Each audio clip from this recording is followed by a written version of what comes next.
Chapter 329. 2 weeks later, Anna finds that Zhe Yitong and Dun Zhu are both busy. She asks carefully, and finds out that the annual Naku horse race will be held in 2 months.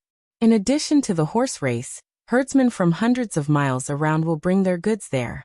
It is also a trade fair. Zhe Yitong's family needs to exchange for necessities for the next year at the horse race. Zhe Yitong's family has 2 horses, 15 cows, and 40 sheep. They are not very well off among herdsmen. At least Zhe Yitong's and Dun Zhu's Tibetan clothes are not very gorgeous. Every Tibetan has several sets of traditional Tibetan clothes. Besides attending festivals, it is also one of the best dowries for every daughter of a Tibetan family. Anna hears from Dun Zhu that a good Tibetan dress for the daughter of a rich herdsman can be worth hundreds of thousands of yuan. It is made of the best material and the best turquoise. However, Zhe Yitong's family doesn't have many cows and sheep. She may not have much dowry in the future. Although Zhe Yitong is only 12 years old now, Dun Zhu is afraid that her daughter will be poor when she gets married, so she starts to prepare the dowry now. Zhe Yitong's Nana has bad eyes. I took her to the doctor 2 years ago, and it was said that she has cataracts. The operation will cost tens of thousands of yuan. The winner of the horse race has a prize of 100,000 yuan. We are going to have a try. Dun Zhu is sorting out the fur she has accumulated while chatting with Anna. Dun Zhu's Chinese is not very good, so it is a little difficult for her to talk with Anna. However, Anna feels that Dun Zhu talks with a kind of vitality of not giving up life. Sister Dun Zhu, can I go to the horse race? Anna doesn't know what she can do for this family by living and eating in this family. If she can really win the prize of 100,000 yuan, it should be very useful to Zhe Yitong's family, right? Dun Zhu stares at her. Can you ride a horse? Anna thinks for a while and shakes her head. I don't remember. The next day, Zhe Yitong takes a horse out and goes to a place without cows and sheep to practice riding with Anna. As expected, Anna doesn't know how to ride a horse. Zhe Yitong happily becomes her little teacher. Looking at the 12-year-old Zhe Yitong flying freely on the back of the horse, and making some thrilling moves from time to time, Anna is a little surprised that she can win the championship in the horse race 2 months later. Could she surpass those herdsmen who grew up on horseback in these 2 months? Anna carefully gets on the horse's back. Zhe Yitong holds the reins and walks slowly at first. After a long time, Anna feels that she gets used to the shaking of the horse's back. She asks Zhe Yitong to let go of the reins. The horse began to trot. At first Anna kept her back straight, but then the horse suddenly accelerated, and she had to bend down to reduce the wind friction. The wind whistles past her ears, blowing away a purple flower that Zhe Yitong previously pinned to her ear. The cold wind on the grassland pours into Anna's neck, mouth, and nose. Her eyes are half closed. She is nervous at first, but she soon calms down. Relax. Relax your body and follow the rise and fall of the horse. Zhe Yitong shouted behind him. She doesn't know what's wrong with the horse today.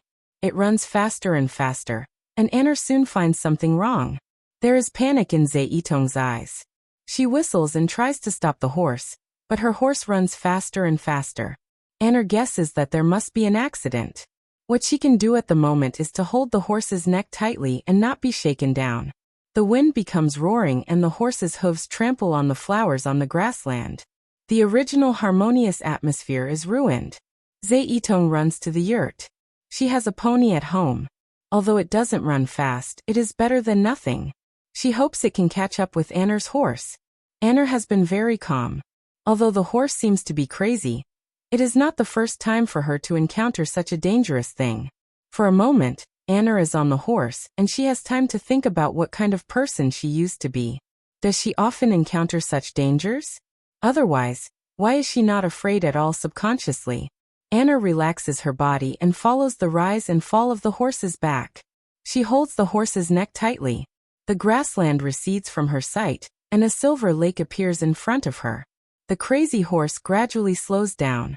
When it reaches the lake, it has completely calmed down. Anna rubs her thighs, which are a little loose from the jolting, and slides down the horse's back. She heard from Dun Zhu that she found her in a coma beside a silver lake. Will it be the one in front of her? Anna is looking forward to it, but also afraid. If this lake is really the place where she is saved and brought back, will there be some clues left to prove her identity? This is what Anna is looking forward to. But if she can't find anything here, she will have even less confidence to find who she is. Dunju said that she can actually go to the police station to find out who she is. Anna doesn't have much hope this time. She can't even remember her name.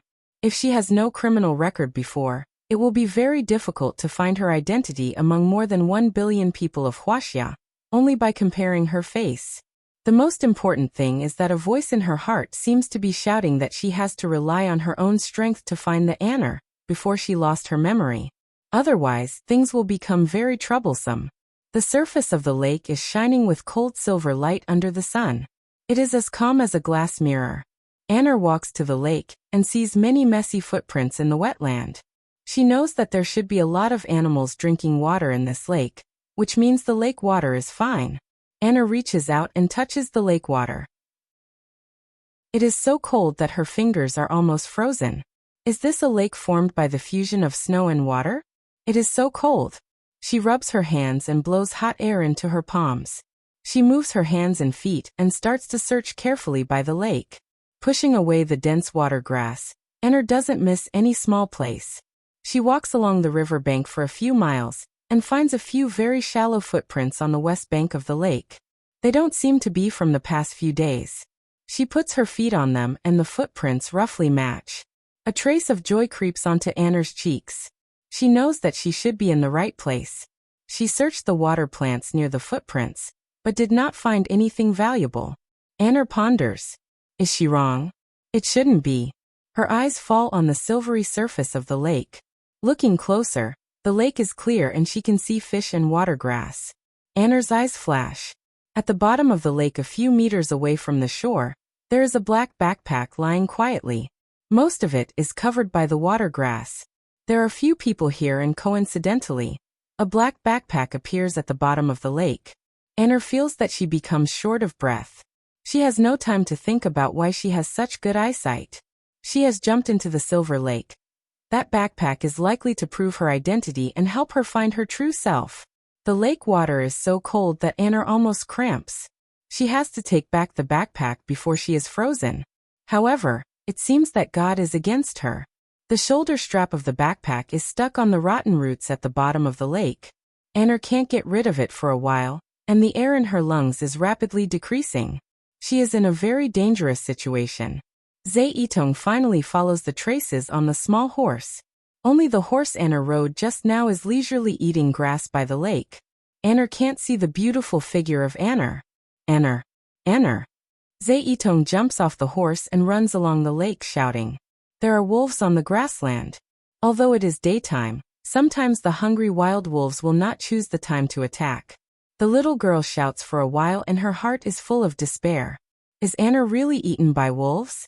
She covers her knees with her hands and bursts into tears. There is a splash of water from the west of the lake. Anna, wet, jumps out of the water with a backpack. Zhe Yitong is surprised and happy. She runs quickly to that side. Ajia, Ajia, you are not dead. Ajia is the name Tibetans call their sister. Zhe Yitong is surprised and happy. She calls Ajia, which she has already admitted in her heart. Chapter 330.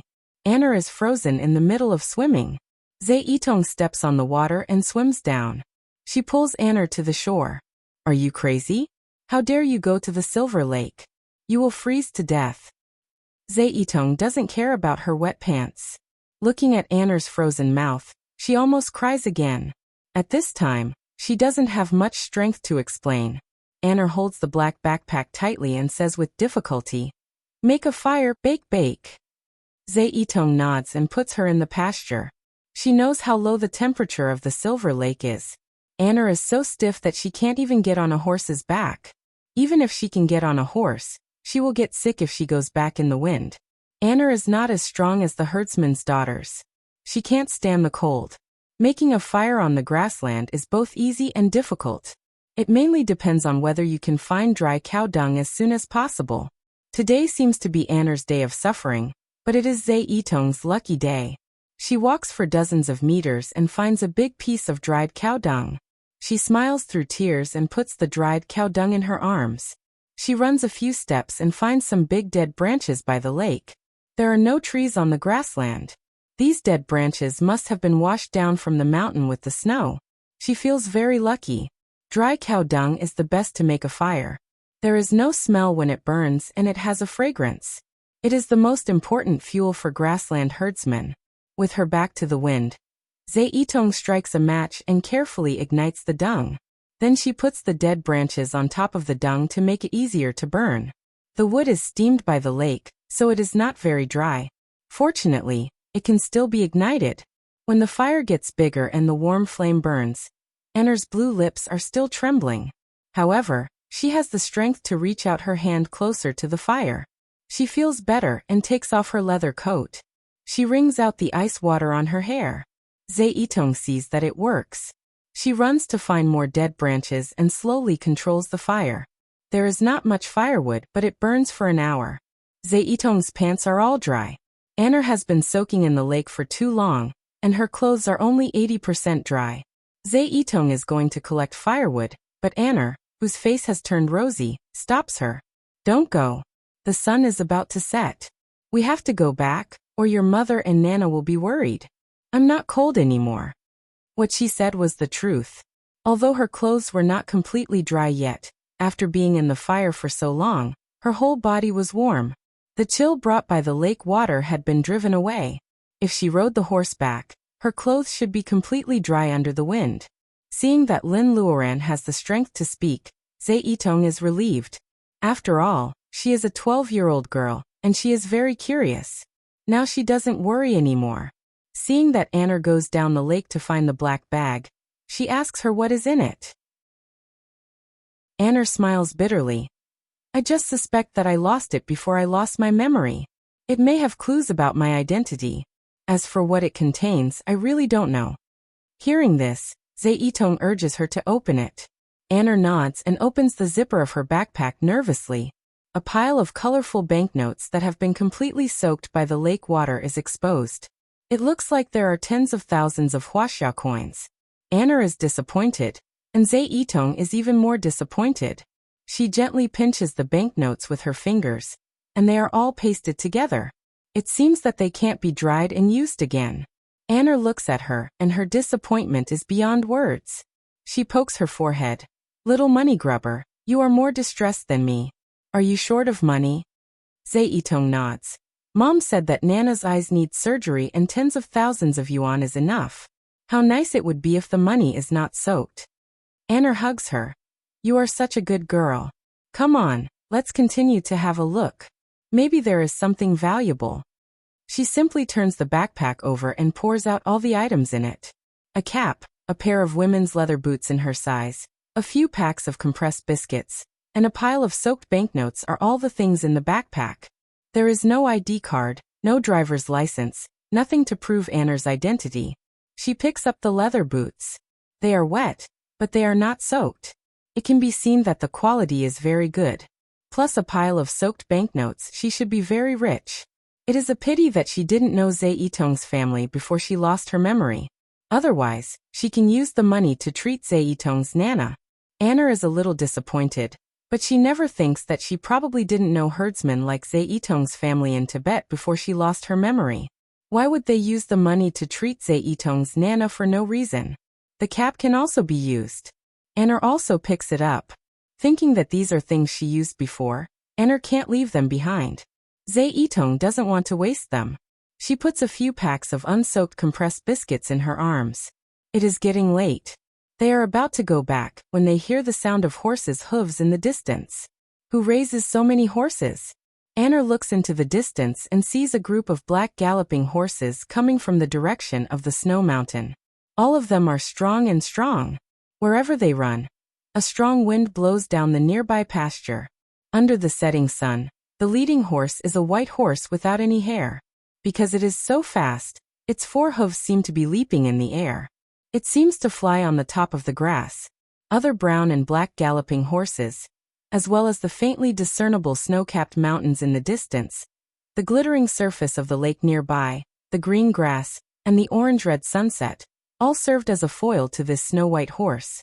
Not only Anner and Zeitong, but also the two domesticated horses they ride are fascinated by it.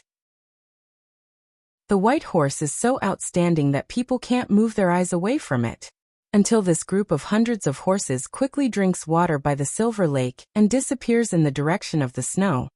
Zeitong, who is shocked, comes to herself. Anner, Agia, what we just saw is the horse of heaven. It lives on the snow mountain. It is white and as fast as lightning. In the legend of herding horses, it doesn't deserve to be owned by mortals. Zeitong is so excited that she sings and dances on the spot. If it weren't for the fact that Anner drags her to the back of the horse as it gets late, she suspects that Zeitong would go crazy all night by the lake. Seeing the horse of heaven, by chance, has been a hot topic for several days in the small yurt, especially Zeitong's Nana. She tells a lot of legends about her childhood in Tibetan. Zeitong acts as an interpreter, and Anner has a general idea about it. Even Dunju scolds Anner for jumping into the lake to find her backpack. Anner knows that Dunju cares about her, so she doesn't talk back. Instead, she smiles embarrassedly. Hearing that she hasn't found the clue of her identity, even Nana comforts her. She just needs to stay at home. Their family doesn't lack food. Anner feels tears in her eyes. Dunju's leather goods for the horse racing and the cattle and sheep to be sold have all been selected. Anner is amazed by Dunju's horsemanship. She no longer thinks highly of herself and wants to win the race. Anner is amazed by Dunju's horsemanship. However, it's always good to learn one more skill. Under the whip of Zeitong, Anner still tries her best to learn horsemanship. Within a month, Anner can also play a few simple tricks on the back of a horse. Even Nana, who has poor eyesight, praises her for her great talent. You must have been a girl on the grassland in your previous life. When Nana smiles, all the wrinkles on her face will stretch out. Chongqing, where the horse race will be held, is in the north of Naka town. It is hundreds of miles away from the pastoral area where Zeitong's yurt is located. Herdsmen are used to carrying their belongings with them. Therefore, Dunju has been preparing to move in 2 weeks. Their family doesn't have a cart, so they have to go to Naka town with nearby herdsmen. Dunju says she is going to borrow a cart. However, after a long time, she is carried back by several herdsmen. Anner has been here for a long time, and has seen several herdsmen living nearby. She is very surprised to see them carrying Dunju back. It turns out that Dunju fell down from the horse and hurt her foot. These herdsmen think it is a fracture. They are going to ask Nana's opinion, and are going to send Dunju to the hospital. Anner sees that Dunju's face is pale because of the pain. Her healthy forehead is covered with sweat. Anner quickly checks Dunju's leg. In her memory, people with fractures can't move easily. Anner touches Dunju's leg, and finds that the bone is fine. However, Dunju is in so much pain that she is afraid it is not a simple muscle strain. Bone fracture? But Dunju needs to go to the hospital for an X-ray. Nana is old and Zeitong is young. Dunju is in a semi-coma. Anner is the only outsider in this family. She takes some money from Nana and follows herdsmen to send Dunju to the nearest hospital. The nearest hospital is also far away. Zeitong holds Anner's hand. Anner's calmness makes her braver. Mom will be fine, right? Zeitong is worried until they go to the hospital and take an X-ray. Sure enough, Dunju's bone fracture is what Anner guessed. Dunju is lying on the hospital bed with a layer of plaster on her calf. Our family can't make it to the horse race this year. Zeitong is unhappy. It's not that she is unfilial and wants her mom to go on with a broken leg. It's just that the prize money she planned is ruined. This year's mixed race is finally held, and the prize money is only 100,000 yuan. Dunju's horsemanship is famous within 100 miles. She still has a great chance of winning. How long will Nana's operation be delayed? Anner knows what Zeitong is thinking. However, her horsemanship is limited and Zeitong is not old enough to participate in the race. As a beginner, Anner can't make up for the gap in horsemanship in 1 or 2 days. Although Zeitong's horse is strong, it is just an ordinary herding horse. Chapter 331. The night sky on the grassland is very high, unlike the basin in the center of Chuan province, which is cloudy all year round. Coupled with industrial pollution, It is more and more difficult to see stars in the sky. Dunju leaves the hospital the next day because she doesn't have a fracture. She takes a lot of medicine from the hospital and goes home. Dunju breaks her leg, so the herding job falls on Zaitong and Anner. They can manage the cattle and sheep by working together. Because she can't attend the horse race, Zaitong can't solve the problem of Nana's surgery fee in a short time. Zaitong is a little unhappy when she swings the horsewhip. She sees Anner coming home from herding. She collects the scraps of leather goods and weaves them into ropes. Zaitong doesn't pay much attention to it because she is in a bad mood. Zaitong, do you still want to attend the horse race? Anner shakes the rope in her hand to make sure it is strong enough. Zaitong pouts. She really wants to go, but her Nana is old and weak. Her mother also breaks her leg. She doesn't even know how to attend the trade fair, let alone the horse race. Anner looks down at her clothes. She fishes the leather boots from the bottom of the lake, and the rope is absolutely strong. There are a few pieces of roasted mutton in the leather bag. When she is herding these days, she deliberately rides far away and explores the Silver Lake for a long time. With such thorough preparation, she should have some confidence, right? Zaitong is stunned by her smiling face. She asks in confusion, Ajia, what are you laughing at? Anner raises the rope to indicate Zaitong not to stretch it. Zaitong doesn't understand at first. Anner asks her in a low voice where there is the most fertile pasture on the grassland. Zaitong suddenly realizes it. She opens her eyes wide with a mixed look of excitement and surprise on her face. Ajia, you are too bold. It won't work. Anner makes a shushing gesture to her.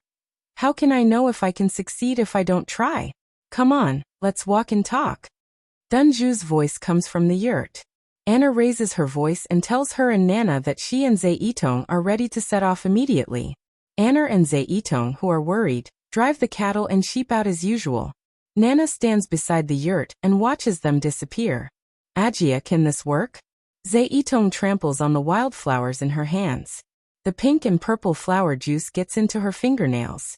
The grass under her feet is flattened. Anner nods.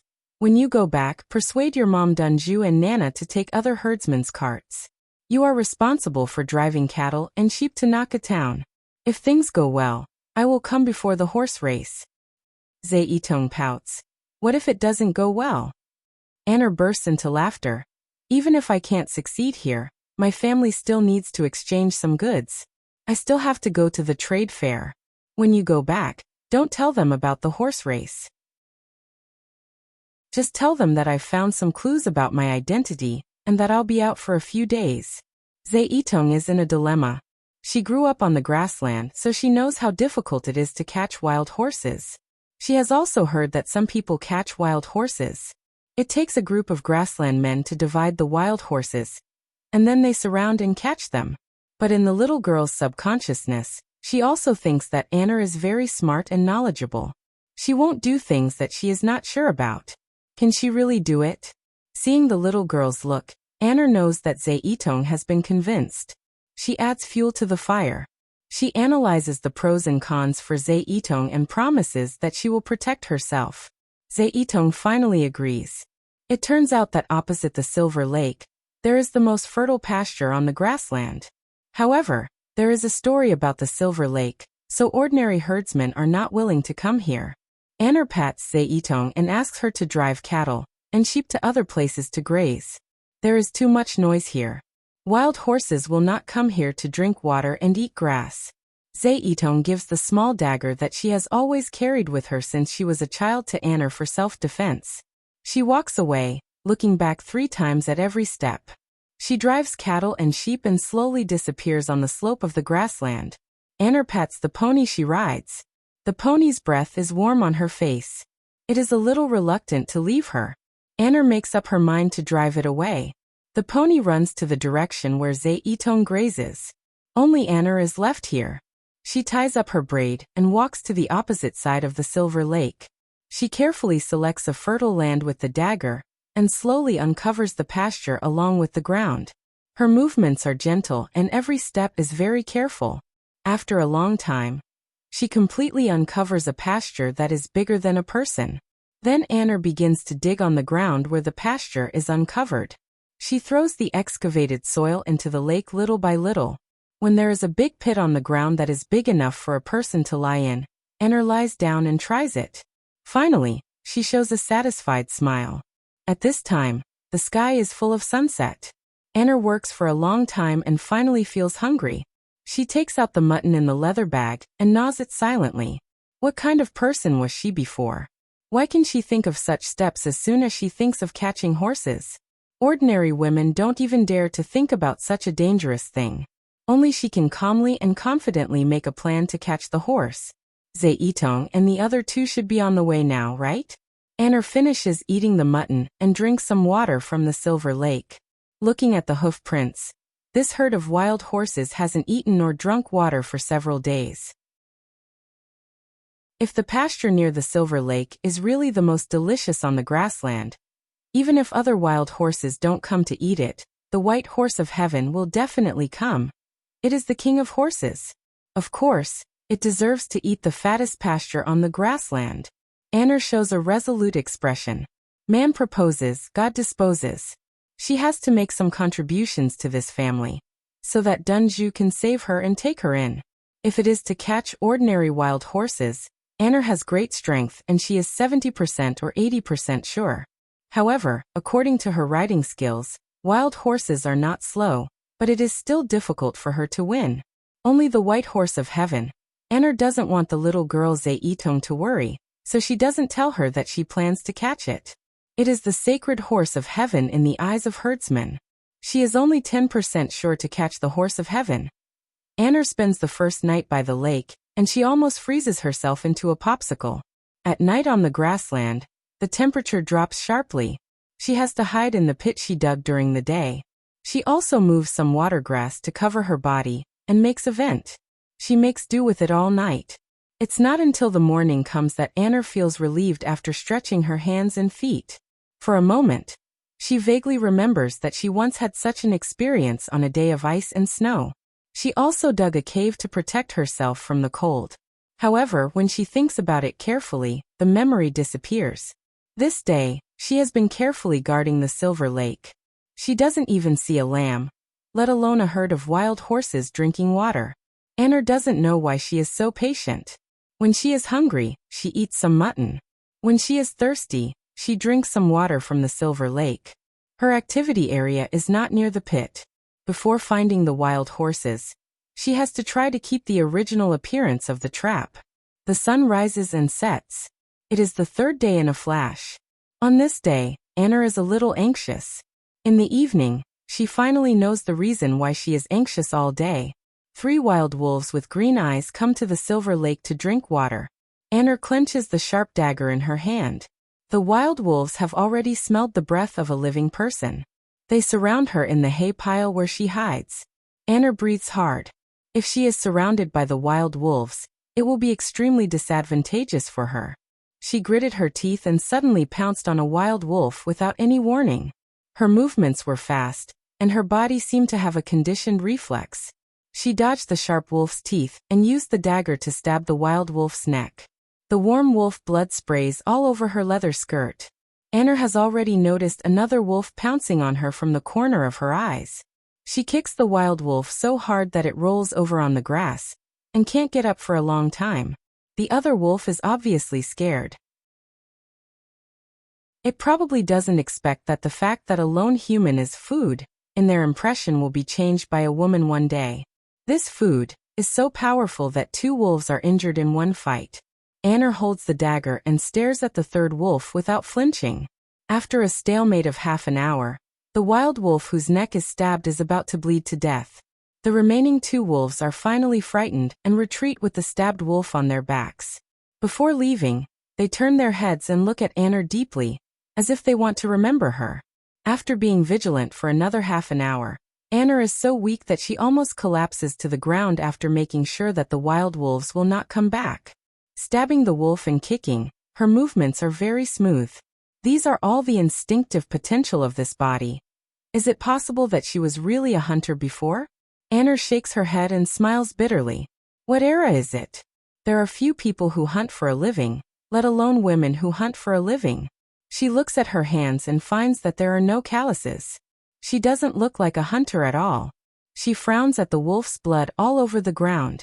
The blood here can be covered with soil, but the blood on her leather skirt and boots can only be washed immediately.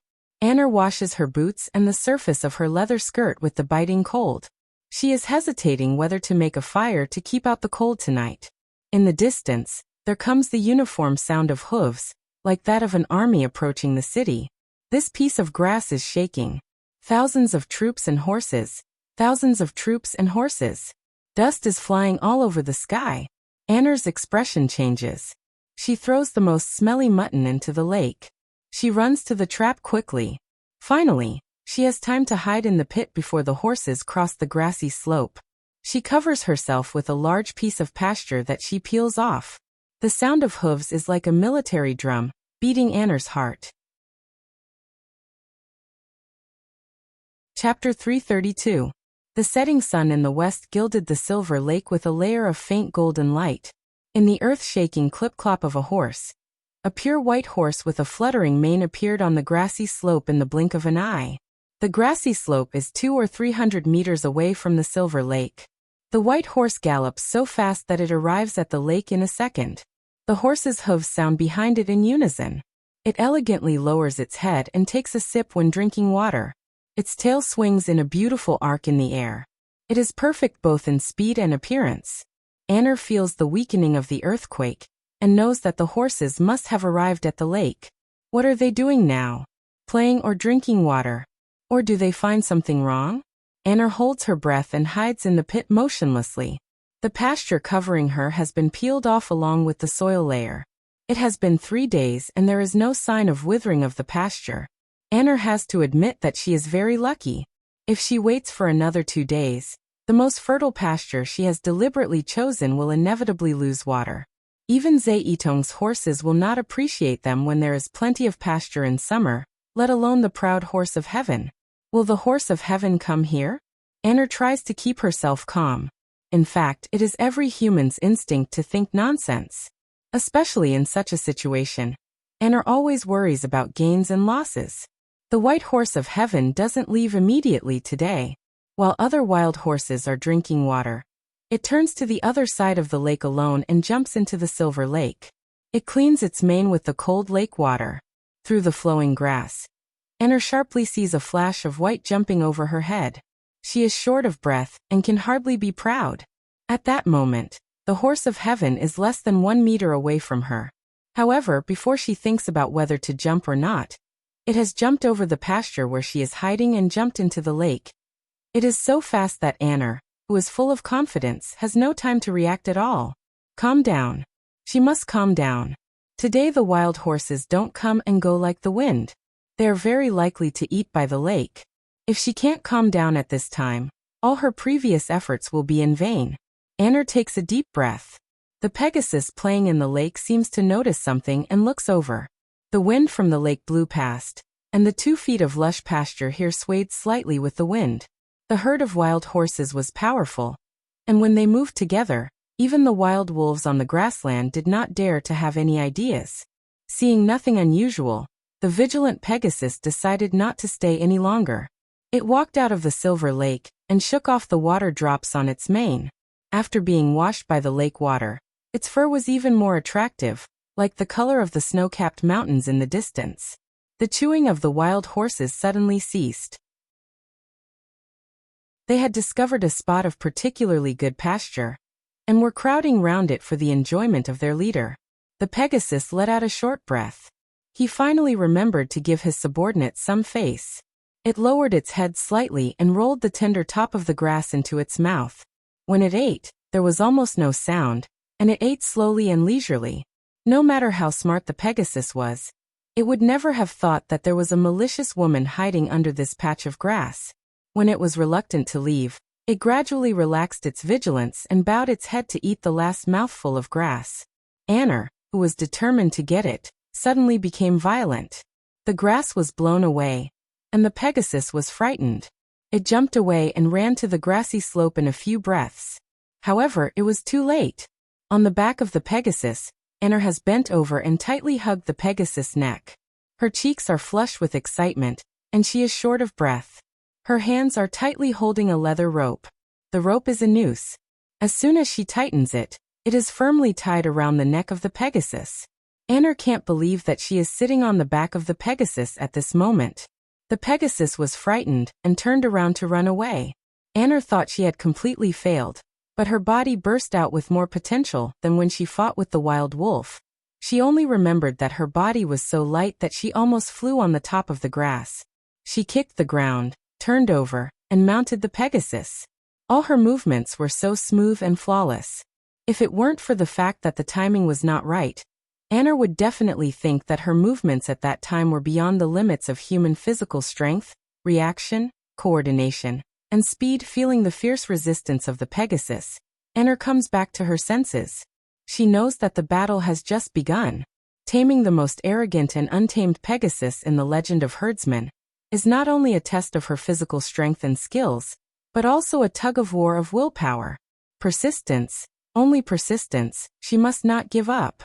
Zhe Yitong must still be in Naka town, beside the track of the horse race. She is looking at the direction of the Silver Lake with expectation. The wind roars in her ears and the resistance of the Pegasus becomes more and more intense. Anna's braid is loosened and her long hair is blown up and down by the wind.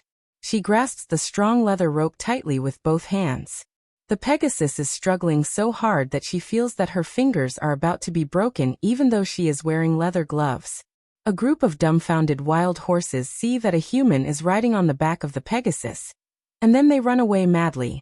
They don't realize until the Pegasus climbs over 2 grassy hills. They rush to catch up with the Pegasus. This huge momentum scares away many small grassland animals foraging for food. The Pegasus is tied up and it can't get rid of the person on its back for the time being. It loses its usual calmness and self-control. When passing by the pastoral area with the wild horses, some stunned herdsmen occasionally see this shocking scene and quickly pinch themselves. It's okay to see the Pegasus, but there is a woman on the back of the Pegasus? Honest and arrogant herdsmen can't bear to be disappointed. They whip hard and try to catch up with the Pegasus to see what is going on. But they are soon left behind by the wild horses at a speed that is beyond their reach. These herding horses are also the important property of every herdsman's family. In order to survive the cold winter every year, they have to be fat and strong. How can they compete with the wild horses? The white Pegasus in the lead led the vast group of wild horses and ran in the direction of the snowy mountain. Anna on its back tightly purses her mouth, and there is a stubbornness in her eyes that will never give up. 3 days later, in Chongqingkaduo, north of Naka town, thousands of Mongolian yurts are scattered on the edge of the grassland. This place is close to the snow mountain. Every year, in addition to herdsmen's families from hundreds of miles around, many tourists come here because of its reputation. The trading fair has been held for a few days. Herdsmen and other Tibetans in fancy clothes are all smiling happily, showing their white teeth. This year's trading fair is very successful, and they should all have gained something. Zhe Yitong's Mongolian yurt is not gorgeous, but her Nana's horn comb is excellent, and it is very popular with tourists. With the help of other herdsmen, Zhe Yitong's family also sells the cattle and sheep that they are going to sell. Dunju's foot is injured, so Zhe Yitong's family also buys necessities for the whole year. In theory, her family's plan for this trip to Chongqingkaduo has been completed, but Zhe Yitong is still unhappy. Today is the day when the horse racing fair officially begins. On this day, the riders and horses in the final will be decided through a competition. Zhe Yitong quietly signed up for Anna a few days ago, but until now, there is still no news about Anna. The staff of the competition has come to urge them several times. Zhe Yitong begs them to give her more time. Seeing that Zhe Yitong is young, they don't embarrass her and agree to change Anna's number to the last. Even so, the day quickly came to an end amidst his anxiety. Your family might as well give up. The riders and horses are not in place. We can't do anything about it. Zhe Yitong shakes her head. How can Nana wait until next year? Who knows if her eye disease will worsen or not? She looks into the distance. The sun is about to set. The last group of contestants is preparing, but Anna is still nowhere to be seen. Will Anna and Ajia really not come? Zhe Yitong is very disappointed. If Ajia can't make it to the horse racing fair, Why should she stay here? After all, she is only 12 years old and has a childish temper. Feeling disappointed, she wants to go back immediately to persuade Dunju to go home. The referee shouts ready loudly. The riders lie on the back of their horses and are ready. There is a sudden commotion in the crowd. The referee hasn't waved his flag yet, so he can't help but look at the reaction of the crowd. On the green grassland, a graceful female knight lies on the back of a horse and rushes to the field like a flash of lightning. The grass is blue in the sky. The snow-white horse seems to be as pure as a snowy mountain. People can't bear to look at it. Agia, Enter, Agia. Chapter 333. Anna rides the horse of heaven in the dusk. She looks like a white lightning crossing the sky. Because it is the last group of the preliminary competition, the audience has been tired of watching. Now they are attracted by the perfect cooperation between the beautiful white horse and the heroic female rider. Without any suspense, Anna rides the horse of heaven and wins easily in the grassland men's dissatisfaction. In the praise, Anna jumps off the horse and leads the white horse to Zhe Yitong. The little girl blushes terribly. She is so excited that she doesn't know what to say. Now she realizes that Anna is not going to catch wild horses. She has been aiming for the horse of heaven from the beginning. Agia, how dare you? Anna covers her mouth and doesn't let her finish her words, indicating that there are too many people here. Zhe Yitong nods. Let's move it back to the tent. What if it is stolen? She says and goes to lead the white horse. The white horse stands still and doesn't even move its hooves. Zhe Yitong pouts. Agia, it only recognizes you. Anna smiles and touches the mane of the white horse. Of course, it only recognizes her as its master. In front of people, they only see her riding a horse.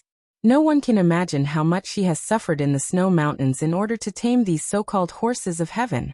Thinking of this, Anna's victory this time was not because she tamed the white horse, but because she defeated herself. They lead the white horse into the yurt. Dunju and Nana are overjoyed to see her back. You are so bold to catch wild horses. Let us see. Are you okay? Nana can't help wiping her tears. Dunju's Chinese language is not good. She is so anxious that she wants to stand up and check Anna's body. Anna avoids the important and talks about the trivial. Of course, she doesn't mention that this is a horse of heaven.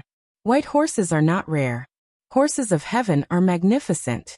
If it is not a famous saying, ordinary people can't associate it with horses of heaven.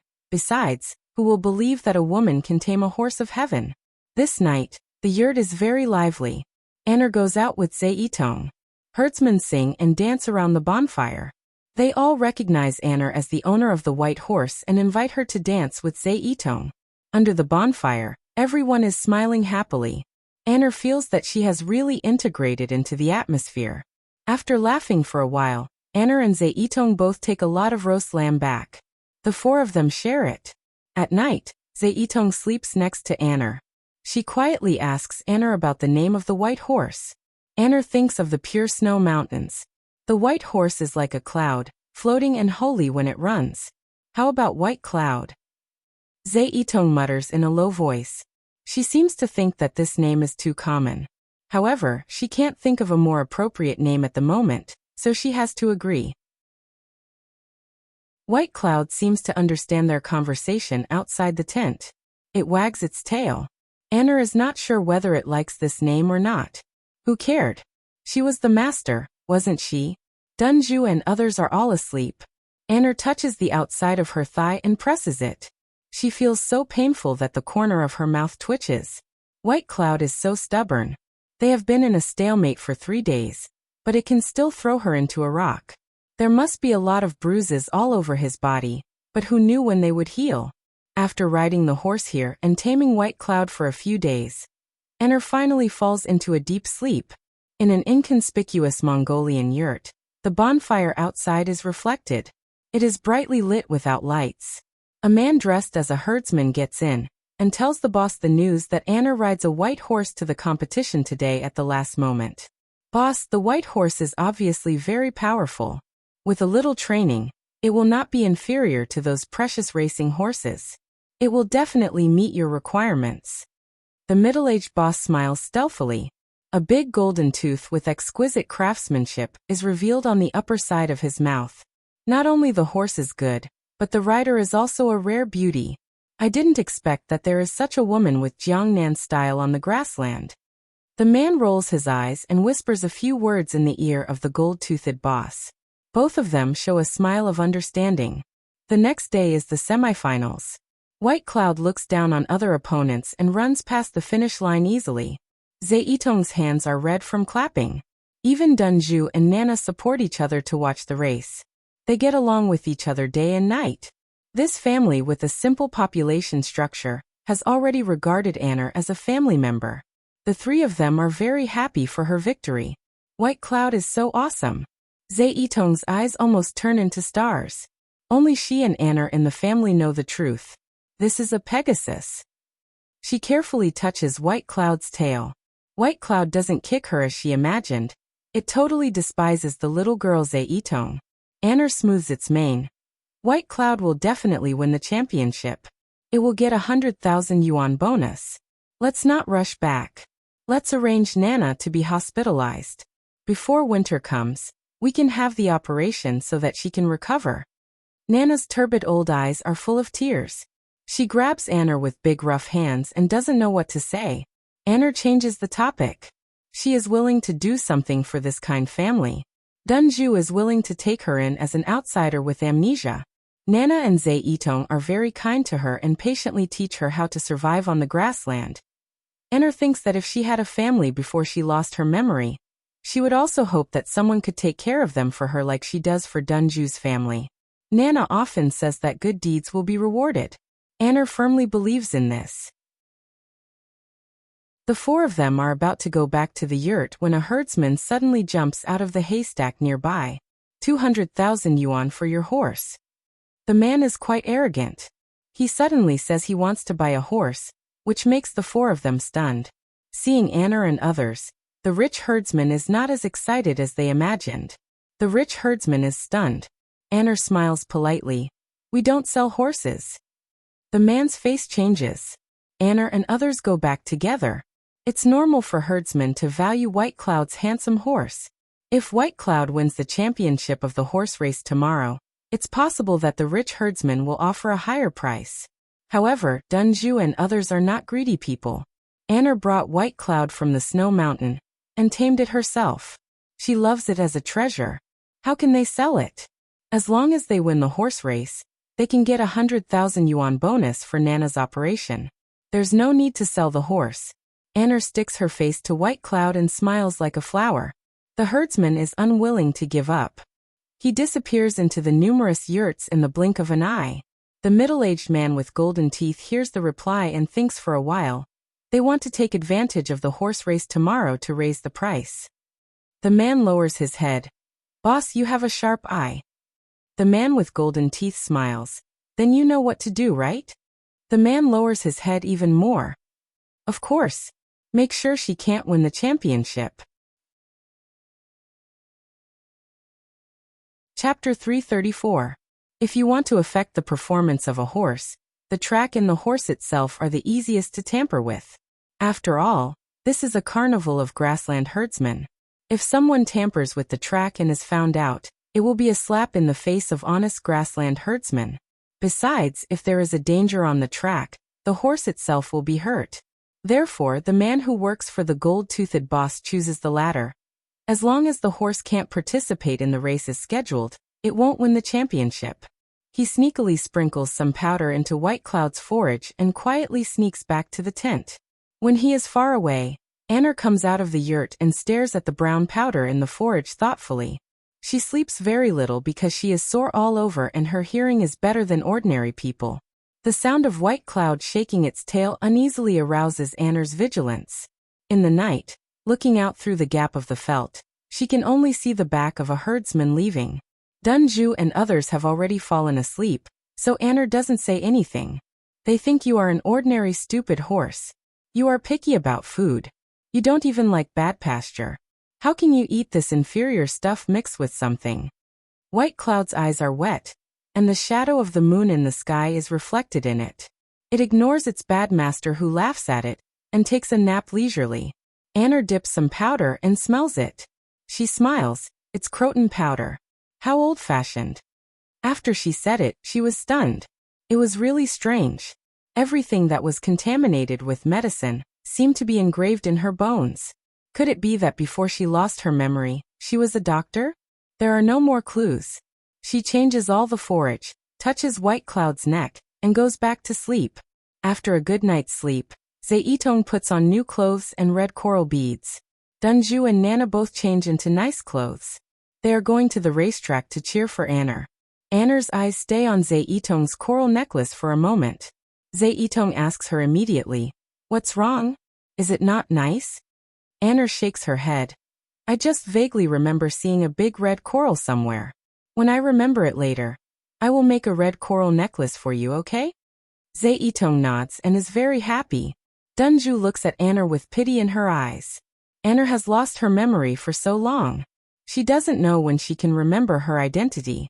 Hearing that Anna promised Zeitong a red coral necklace, Dunju only thought that Anna was coaxing the little girl, and didn't take it seriously. The four of them talk and laugh. Zeitong holds Dunju, Anna holds White Cloud, and Sue holds Nana to the field. There are many herdsmen around the circled field. White Cloud looks handsome and energetic without any sign of diarrhea. The herdsman who drugged it turns around and leaves. Anna has been watching around. When she sees a few people quietly withdraw from the crowd, she knows what is going on. Now that White Cloud had been targeted, she had to make other plans after receiving the prize money. Anna turns over and gets on the horse. Her neat movement makes everyone praise her. White Cloud's mane flutters high and tangles with Anna's hair. She bends down and whispers in White Cloud's ear. "Run slowly. If you run at full speed, you will bully other horses." It wasn't bullying the horse, but it was too eye-catching. White Cloud snorts. It is very dissatisfied with its owner. Its four hooves are digging the soil on the grass. The small flag falls. Anna pulls the reins and White Cloud rushes out instantly. Its limbs are slender and powerful. Although it tries to suppress itself, it still runs ahead of other horses. The gold-toothed man stands far away from the crowd. He is very satisfied with White Cloud's performance. He also appreciates the heroism of the female rider. "How's the investigation going?" The man flatters. Dunju's family is poor. There is no man in charge of the family. As for the female rider, she was picked up by her family. Her name is Anna. I heard that she lost her memory. She is not a threat. Lost her memory. The gold-toothed middle-aged boss doesn't say anything. The final has come to an end. Anna pulls the reins and White Cloud jumps up a grassy slope. It crosses the finish line only one body length ahead of the second horse. White Cloud, White Cloud.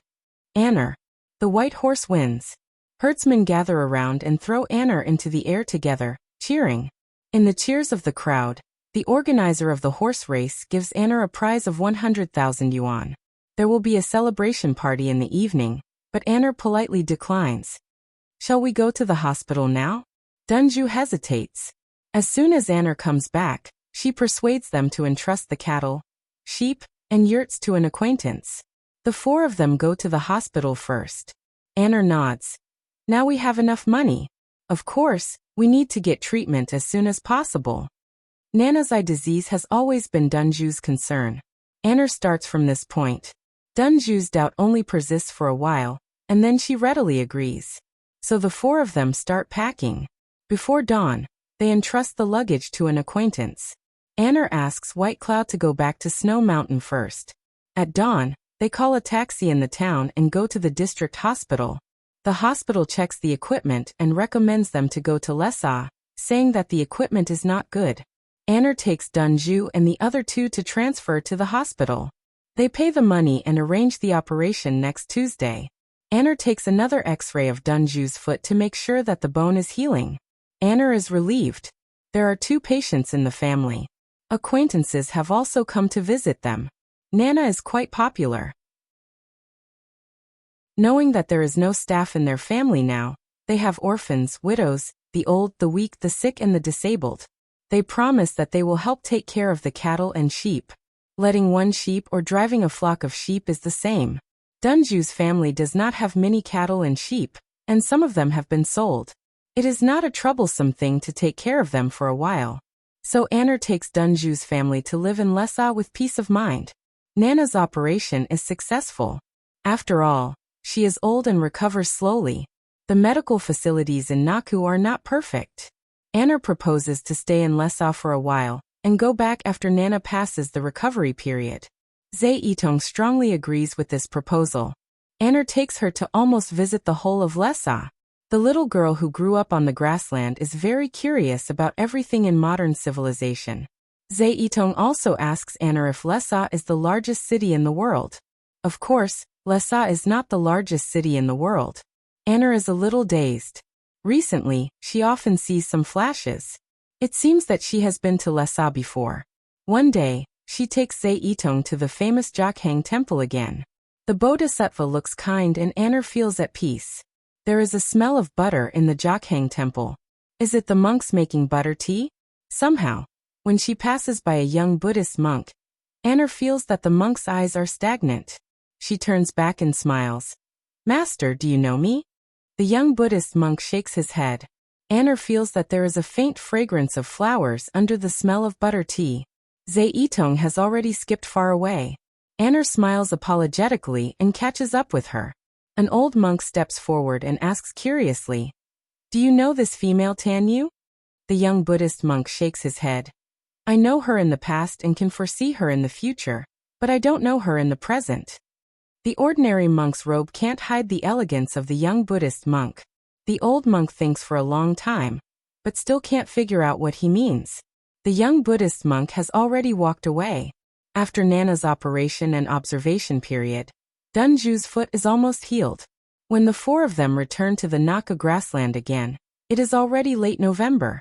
Winter on the grassland is about to begin. They can hardly catch up with the pasture piled up in winter. Fortunately, there are several distant neighbors to help. Anner can do 2 laborers by herself. After working hard with Dunju, the cattle and sheep at home will not starve this year. In just 3 months, the original green and fresh grassland seems to be blown yellow by the wind overnight. Knowing that someone has really come to inquire about the whereabouts of her and White Cloud, Anner is sure that her worries are not unnecessary. However, they have been away from home for more than 3 months. For an unknown horse, White Cloud, the winter in Naku is so cold that people can't stand it. Those people who are rich and want to buy horses should not pester them anymore. Anner sneaks to the direction of the Silver Lake at night. When it is extremely cold in the middle of the night, White Cloud really comes from the snow mountain. "Can you bear it for a while? When I am sure that there is no danger, I will take you to run all over the grassland." White Cloud feels wronged. It rubs Anner with its head and runs back to the snow mountain. Anner goes out in the cold wind. After returning, she falls ill. She is dizzy because of the fever. Dunju and the other 2 are scared to death. Anner doesn't know what Dunju and the other 2 are worried about. When she is dizzy because of the fever, she dreams many scenes in her mind.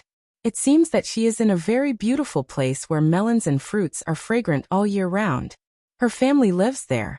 But when she thinks about it carefully, she will be pushed by a strange force, which makes her unable to go deeper. When she opens her eyes again, it is already 3 days later. She tells her dream in detail. Zhe Yitong smiles first. "Ajia, where can I find a place where melons and fruits are fragrant all year round? You are talking about heaven, right?" Anner doesn't believe what she says first, so she has to put her thoughts aside. Seeing that she has recovered and woken up, Dunju and Mora are finally relieved. They start to prepare for the winter slaughter. There is little forage in winter, and cattle and sheep will starve and become thin. Herdsmen will choose to kill a batch of cattle and sheep in early winter. The meat is for the whole family to eat in winter, and the rest of the cattle and sheep can survive the winter safely. Anner has just recovered from a serious illness. Dunju says it is freezing outside and doesn't let her get up. Middle-aged Zhe Yitong is asked to help.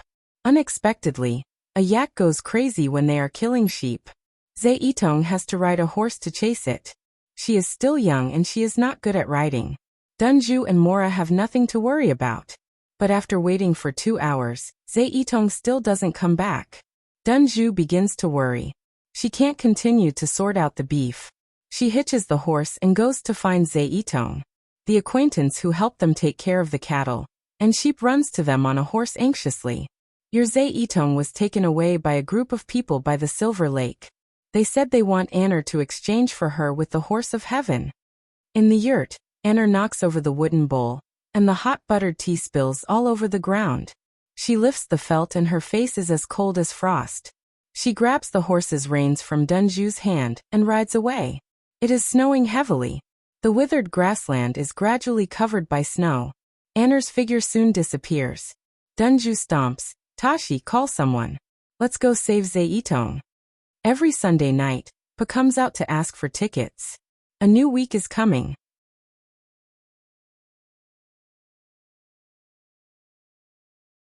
Ajia, there are so many wild wolves here. Zeitong's voice is just 50 meters ahead. Anner frowns. She has seen the current situation clearly. No wonder Zeitong warned her not to come.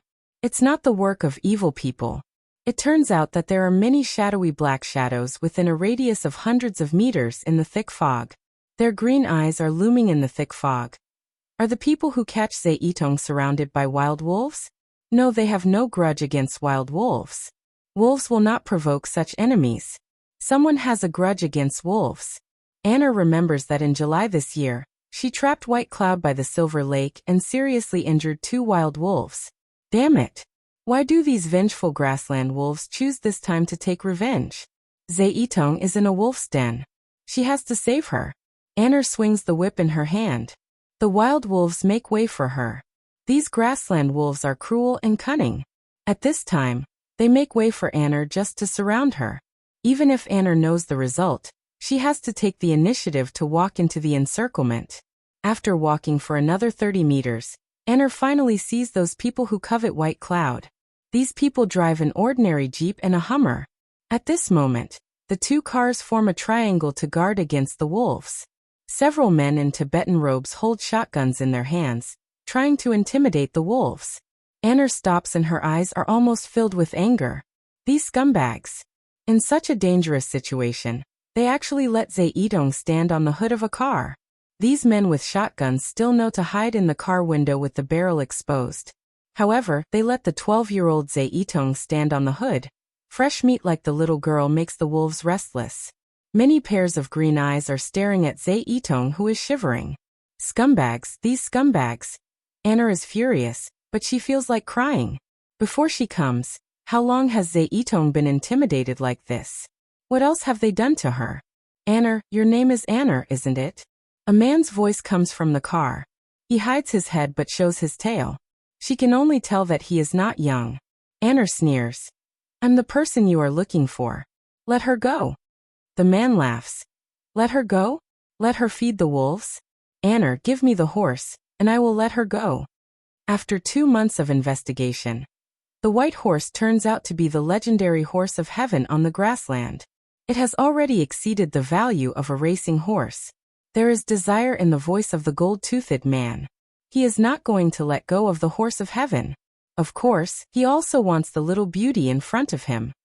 It is said that this wild horse of heaven can only have one master in its life. In this case, it will be a good story in the circle if he takes this wild little beauty back to the mainland. Anner frowns. Now if I give you the horse, can you escape from here? With the power of Hummer, they should have a chance to break through the siege of the wolves. But what about herself and Zeitong? Unless White Cloud is here, she can take Zeitong to break through the siege with its speed. Anner secretly makes a plan in her heart. She can't give White Cloud to them. Not to mention whether she is willing to give it to them or not. If she gives it to them, she and Zeitong will definitely be buried in the stomach of the wolves. There is no possibility of survival. White Cloud, can you notice that I am coming to Snow Mountain? The man doesn't answer Anner. He just signals his men to shoot into the sky. The gunshot makes the wild wolves involuntarily take 2 steps back and expand the encirclement. The man smiles proudly. I'm not running away. I'm walking out of here calmly. Little beauty, if you give in, I can take you out with me. The bad intention in his voice is so wretched that Anner almost vomits. She calms down and hides the disgust in her voice. What about my little sister? The man in the car laughs a few times. We are a family. A family. Isn't your little sister mine? Of course, I will go out with her. Anna doesn't get angry but laughs. Her slightly heroic temperament suddenly changes. Her looming face in the thick fog is full of charm. She can hear the sound of someone gasping in the car. If she were her former self, what would she do to such blasphemy? Surrounded by wolves, Anna suddenly has a splitting headache. She can't remember her former self. She can't solve the crisis in front of her. There is a continuous sound in the air. Anna rolls on the ground reflexively. Two needle-like things are nailed to the ground. The man in the car is a little surprised. It seems that he doesn't expect that she can escape. These people don't intend to negotiate with her, do they? They actually try to knock her out with anesthetic needles. Anna rolls on the ground and narrowly avoids the sneak attack of two shameless wild wolves. She has already touched the two anesthetic needles in her hand, giving him a taste of his own medicine. She returned the two tranquilizer needles to the other party. Puff, something is deflated. The man looks down and finds that the front tires of the two cars are deflated like a punctured ball. Anna uses two anesthetic needles to poke a small hole in the front tires of the two cars. Now they can't close the car door and leave at any time. Anna feels at ease. No matter how angry the man is, she just hides her figure in the thick fog and is ready to rescue Zaitong. Push her down. Push this damn girl down to feed the wolves. The man in the car is very cruel. Anna is approaching the Hummer little by little under the cover of the thick fog. However, the man wants to kill Anna first. The cause of all this is just because of White Cloud? Is human life really more cheap than dogs? For White Cloud, these people can even kill Zaitong. Anna can't bear it anymore. When a man with a shotgun drives Zaitong off the hood, she jumps out and catches the little girl firmly. Zaitong originally thought that she must be bitten to death by wolves. After rolling on the ground, she finds that it is Anna who is holding her. The little girl hides in her arms and cries. Anna's back feels like being stung by ants. She groans and feels that Zaitong in front of her has become a double shadow. She still can't escape the anesthetic needles. She barely kneels on the ground and holds Zaitong. She whispers in her ear, run out of the valley. Ask White Cloud to take you away. Take Nana and Dunju away from the grassland. Promise, Ajia. Zaitong's eyes turn red. Ajia, let's run together and then take White Cloud to another place, okay? Anna covers her mouth and lowers her voice. You run first. Ajia has a horse. She will catch up with you later, okay? Zaitong shakes her head desperately. She is just naive but not stupid. It is obvious that Anna can't leave with her. Zaitong. Anna suddenly screams. You have to bring people to save me. Zaitong wipes the tears in her eyes with her rough hands and finally says yes. Anna laughs. She bites the tip of her tongue hard in exchange for a moment of sobriety. Zaitong is pushed out by her. Several wild wolves attack, but they are temporarily stopped by Anna's desperate fight. She hears Zaitong's footsteps getting farther and farther.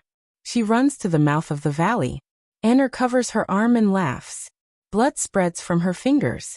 The wild wolf that just scratched her has a piece of hair missing on its neck and a thick scar. It was stabbed by her on the edge of the Silver Lake. It turns out that it is still alive. Was he really here to seek revenge? It's great. It's better to kill these villains together.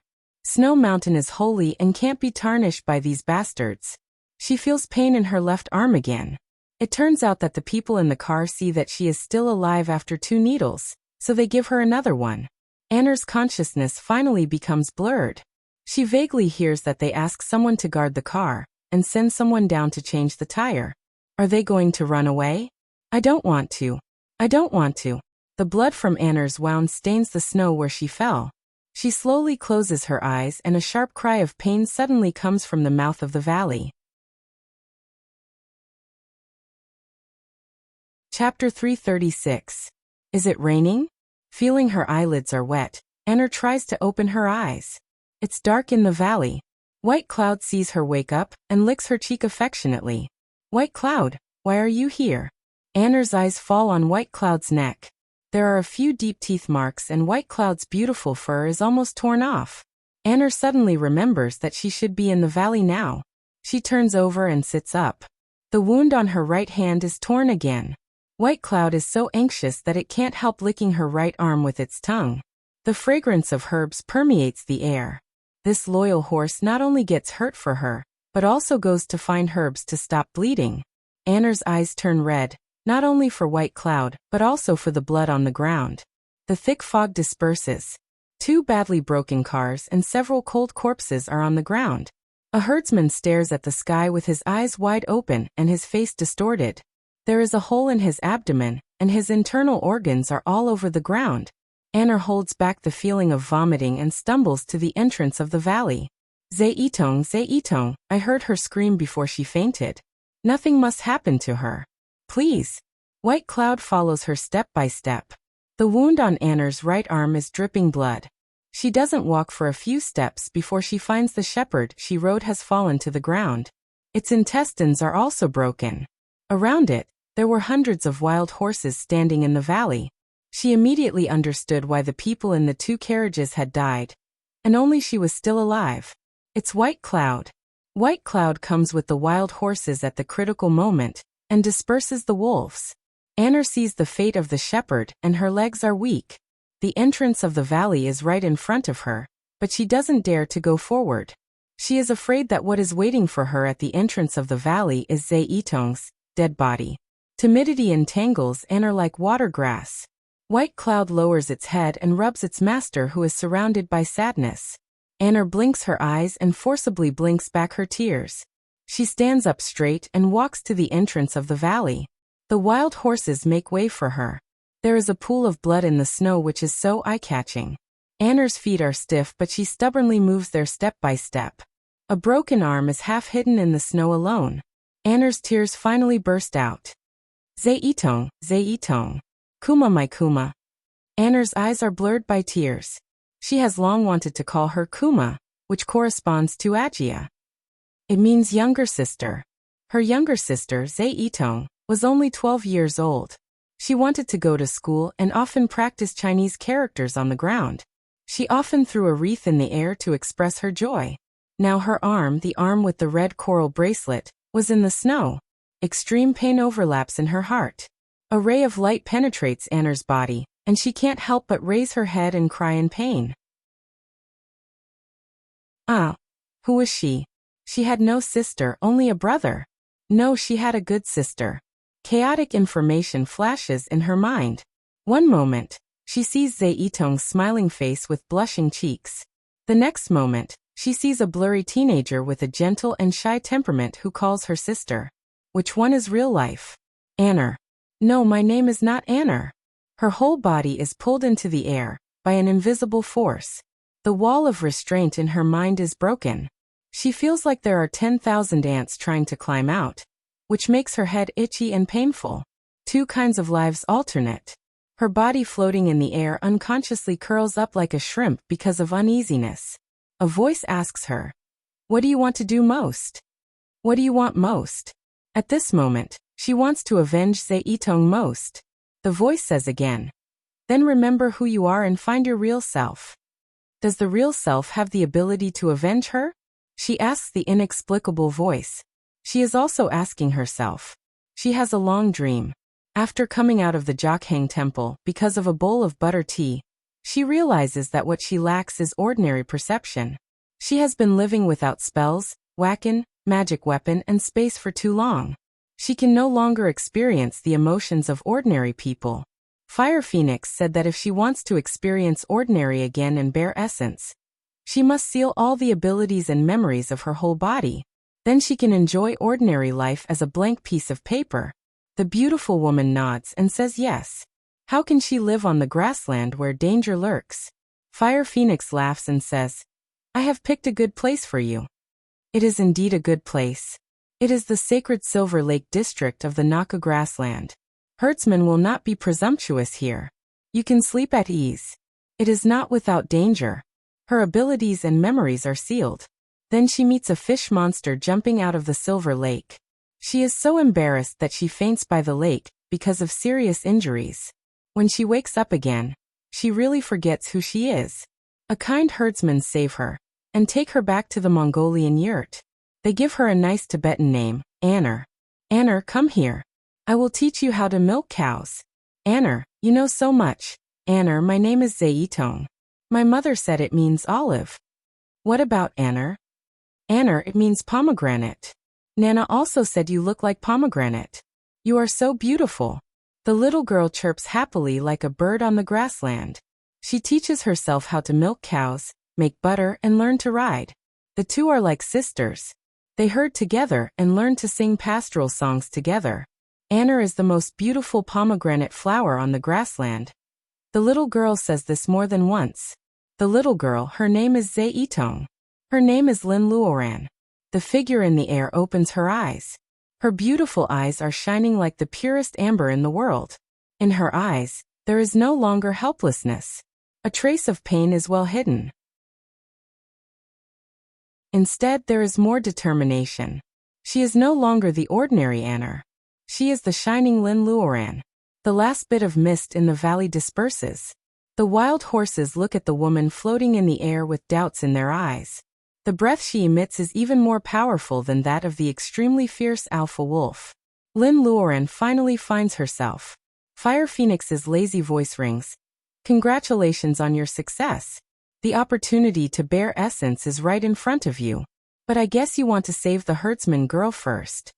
Lin Luoran is stunned. She is not dead? Not dead. Zaitong, who calls her Ajia, is not dead? Lin Luoran suddenly realizes and says angrily, even if I lose my memory and can't use my ability, you can save her. Why did you watch her lose her arm? Fire Phoenix is speechless.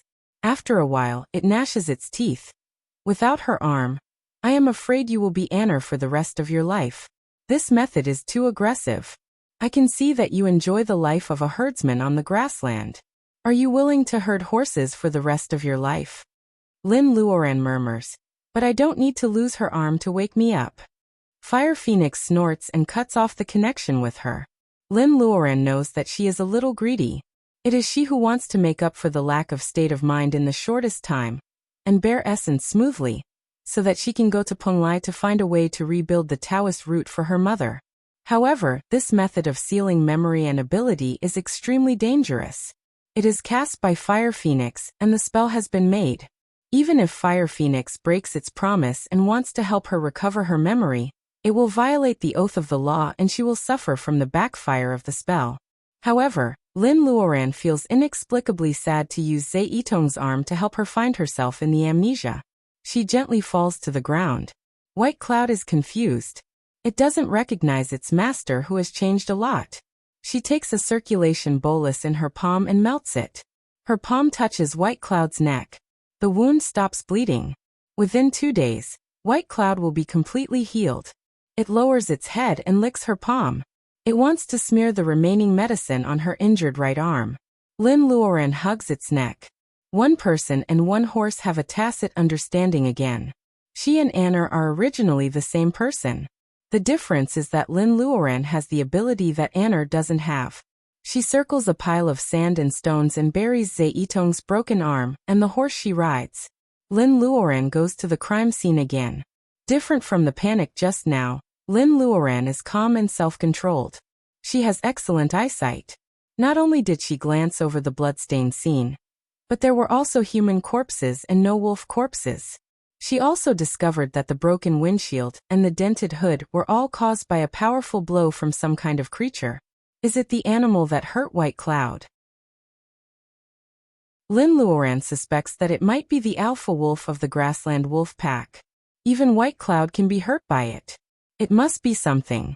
Thinking that it might be this thing that hurt Zaitong's broken arm and took her away, Lin Luoran's eyes are covered with a layer of frost that is even colder than ice. She has very good hearing. Wacken returns to her body and everything is under control. It is a subtle feeling. There is a faint breathing sound in the broken Hummer. Gold Wacken gathers at her fingertips. The door is completely cut off where she touches it. A middle-aged man is struggling on the leather seat. Seeing Lin Luoran standing in front of him with a cold face, he coughs violently. You are not dead. A golden tooth is stained with blood. The smell of money can't be washed away in this snow mountain. Lin Luoran suddenly smiles. I'm not dead, so you have to die. The man's eyes widen. The wound left by the wolf on his chest is bleeding. You can't kill me. I have a lot of money. I'll give you money. Save me. Lin Luoran's palm is already on fire. Hearing his words, she is stunned. Yes, if I kill you, I will be no different from you. The middle-aged man sees the flame that appears and disappears on Lin Luoran's fingertips like magic. His eyes are even brighter. Cultivator, you are actually a cultivator.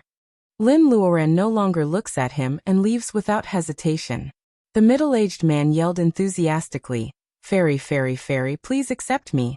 I can give you all my wealth and I can find you the most precious treasure in the world. What do you like? An eagle or a horse race? Fairy. Lin Luoran is already riding on White Cloud's back. Let's go and save Zeyitong. White Cloud's tail swings a beautiful arc in the air. This is the last light in the middle-aged man's pupils. Chapter 337. Lin Luoran's clothes are stained with blood. She takes out the ruddy dress from the space and puts it on. Because she has to ride a horse, the ruddy dress turns into a British knight's dress. When Wacken returns to the body, the cell metabolism is fast. The wound on the right arm has healed. Only the pink new skin shows that it was severely scratched by the grassland wolf half a day ago. Even an old horse knows the way, let alone a mutant like White Cloud. After Lin Luoran recovers, she can feel the faint Reiki in White Cloud. It is called the Horse of Heaven. It is not just a rumor. It seems that its bloodline is indeed extraordinary. Reiki in the world is thin now. Although White Cloud has no consciousness to actively cultivate in the snow mountain, it has passively absorbed a lot of water Reiki. Where is the wolf? Lin Luoran is very curious about what it is. It also knows how to catch Zeyitong and lure her there. This grassland wolf must not be an ordinary character. White Cloud walks vigorously between the mountain streams. When it carries Lin Luoran across the valley, it flies 7 or 8 meters in the air. It really lives up to its name of Horse of Heaven. A person and a horse come to the top of the snow mountain in less than half an hour. White Cloud pulls Lin Luoran's sleeves and looks down. The west peak of this snow-covered holy mountain is straight down, and the drop is no less than a kilometer. Through the clouds and mist at the bottom of the valley, Lin Luoran sees a hidden paradise in the snow mountain. In this winter, it is still full of birds, flowers, and lush grass. Is this the place where the wolf tribe lives? White Cloud nods its head slightly, indicating that what Lin Luoran sees is not an illusion. This is interesting. The snow mountain cliff is so slippery that the grassland wolf certainly can't get in and out from the cliff. There must be another hidden exit at the foot of the mountain. White Cloud can't find it, but it still brings her to the top of the mountain. If it were other people, they would really have no way to deal with the situation in front of them. Lin Luoran just touches White Cloud to calm it down. Wait for me at the foot of the mountain. White Cloud is reluctant to leave, but Lin Luoran has already jumped off the cliff. White Cloud is so scared that it takes 2 steps forward and steps on the ice on the edge of the cliff. Of course, Lin Luoran is not committing suicide. As soon as she jumps down, she casts the wind riding spell. The wind surrounds her from all directions, mixed with snowflakes, completely covering her figure. Staying in the air, Lin Luoran doesn't rush to land. Looking down from here, one's line of sight was even clearer. The entire valley was filled with hot air, and it was this alternating hot and cold air that caused the valley to be covered in thick fog. Even if an ordinary person were to look down from the top of the mountain, they would never discover that there was a paradise-like world hidden under the thick fog. Sporadic wild wolves were rolling on the grass. It was unknown if they were full and were digesting their food. If it weren't for Zeyitong's broken arm, Lin Luoran would even think these rolling wolves are cute. But now, she carefully searches every corner of the valley and makes sure that Zeyitong is not among them. These grassland wolves have sharp claws and fangs. To ordinary people, they are extremely fierce. However, to Lin Luoran, who is in the late period of laying foundation and on the verge of bearing essence, they are just some grumpy cats. Lin Luoran really doesn't take them seriously. However, none of them could hurt White Cloud, So the alpha wolf was not here. Lin Luoran is still confused. Suddenly, a big wolf with blue fur and blue eyes comes out from the root of a big tree in the valley. It is a tree hole. It turns out that it is hiding in the hole. Lin Luoran sneers. It is really interesting. This is not only an alpha wolf with light reiki in its body, but it is also of the wood. The wood is responsible for life while the wolf is responsible for killing. Lin Luoran doesn't know how it reconciles the two. After finding the alpha wolf, Lin Luoran shows up and lands there. The alpha wolf looks at this side vigilantly. Lin Luoran doesn't hide her momentum at all.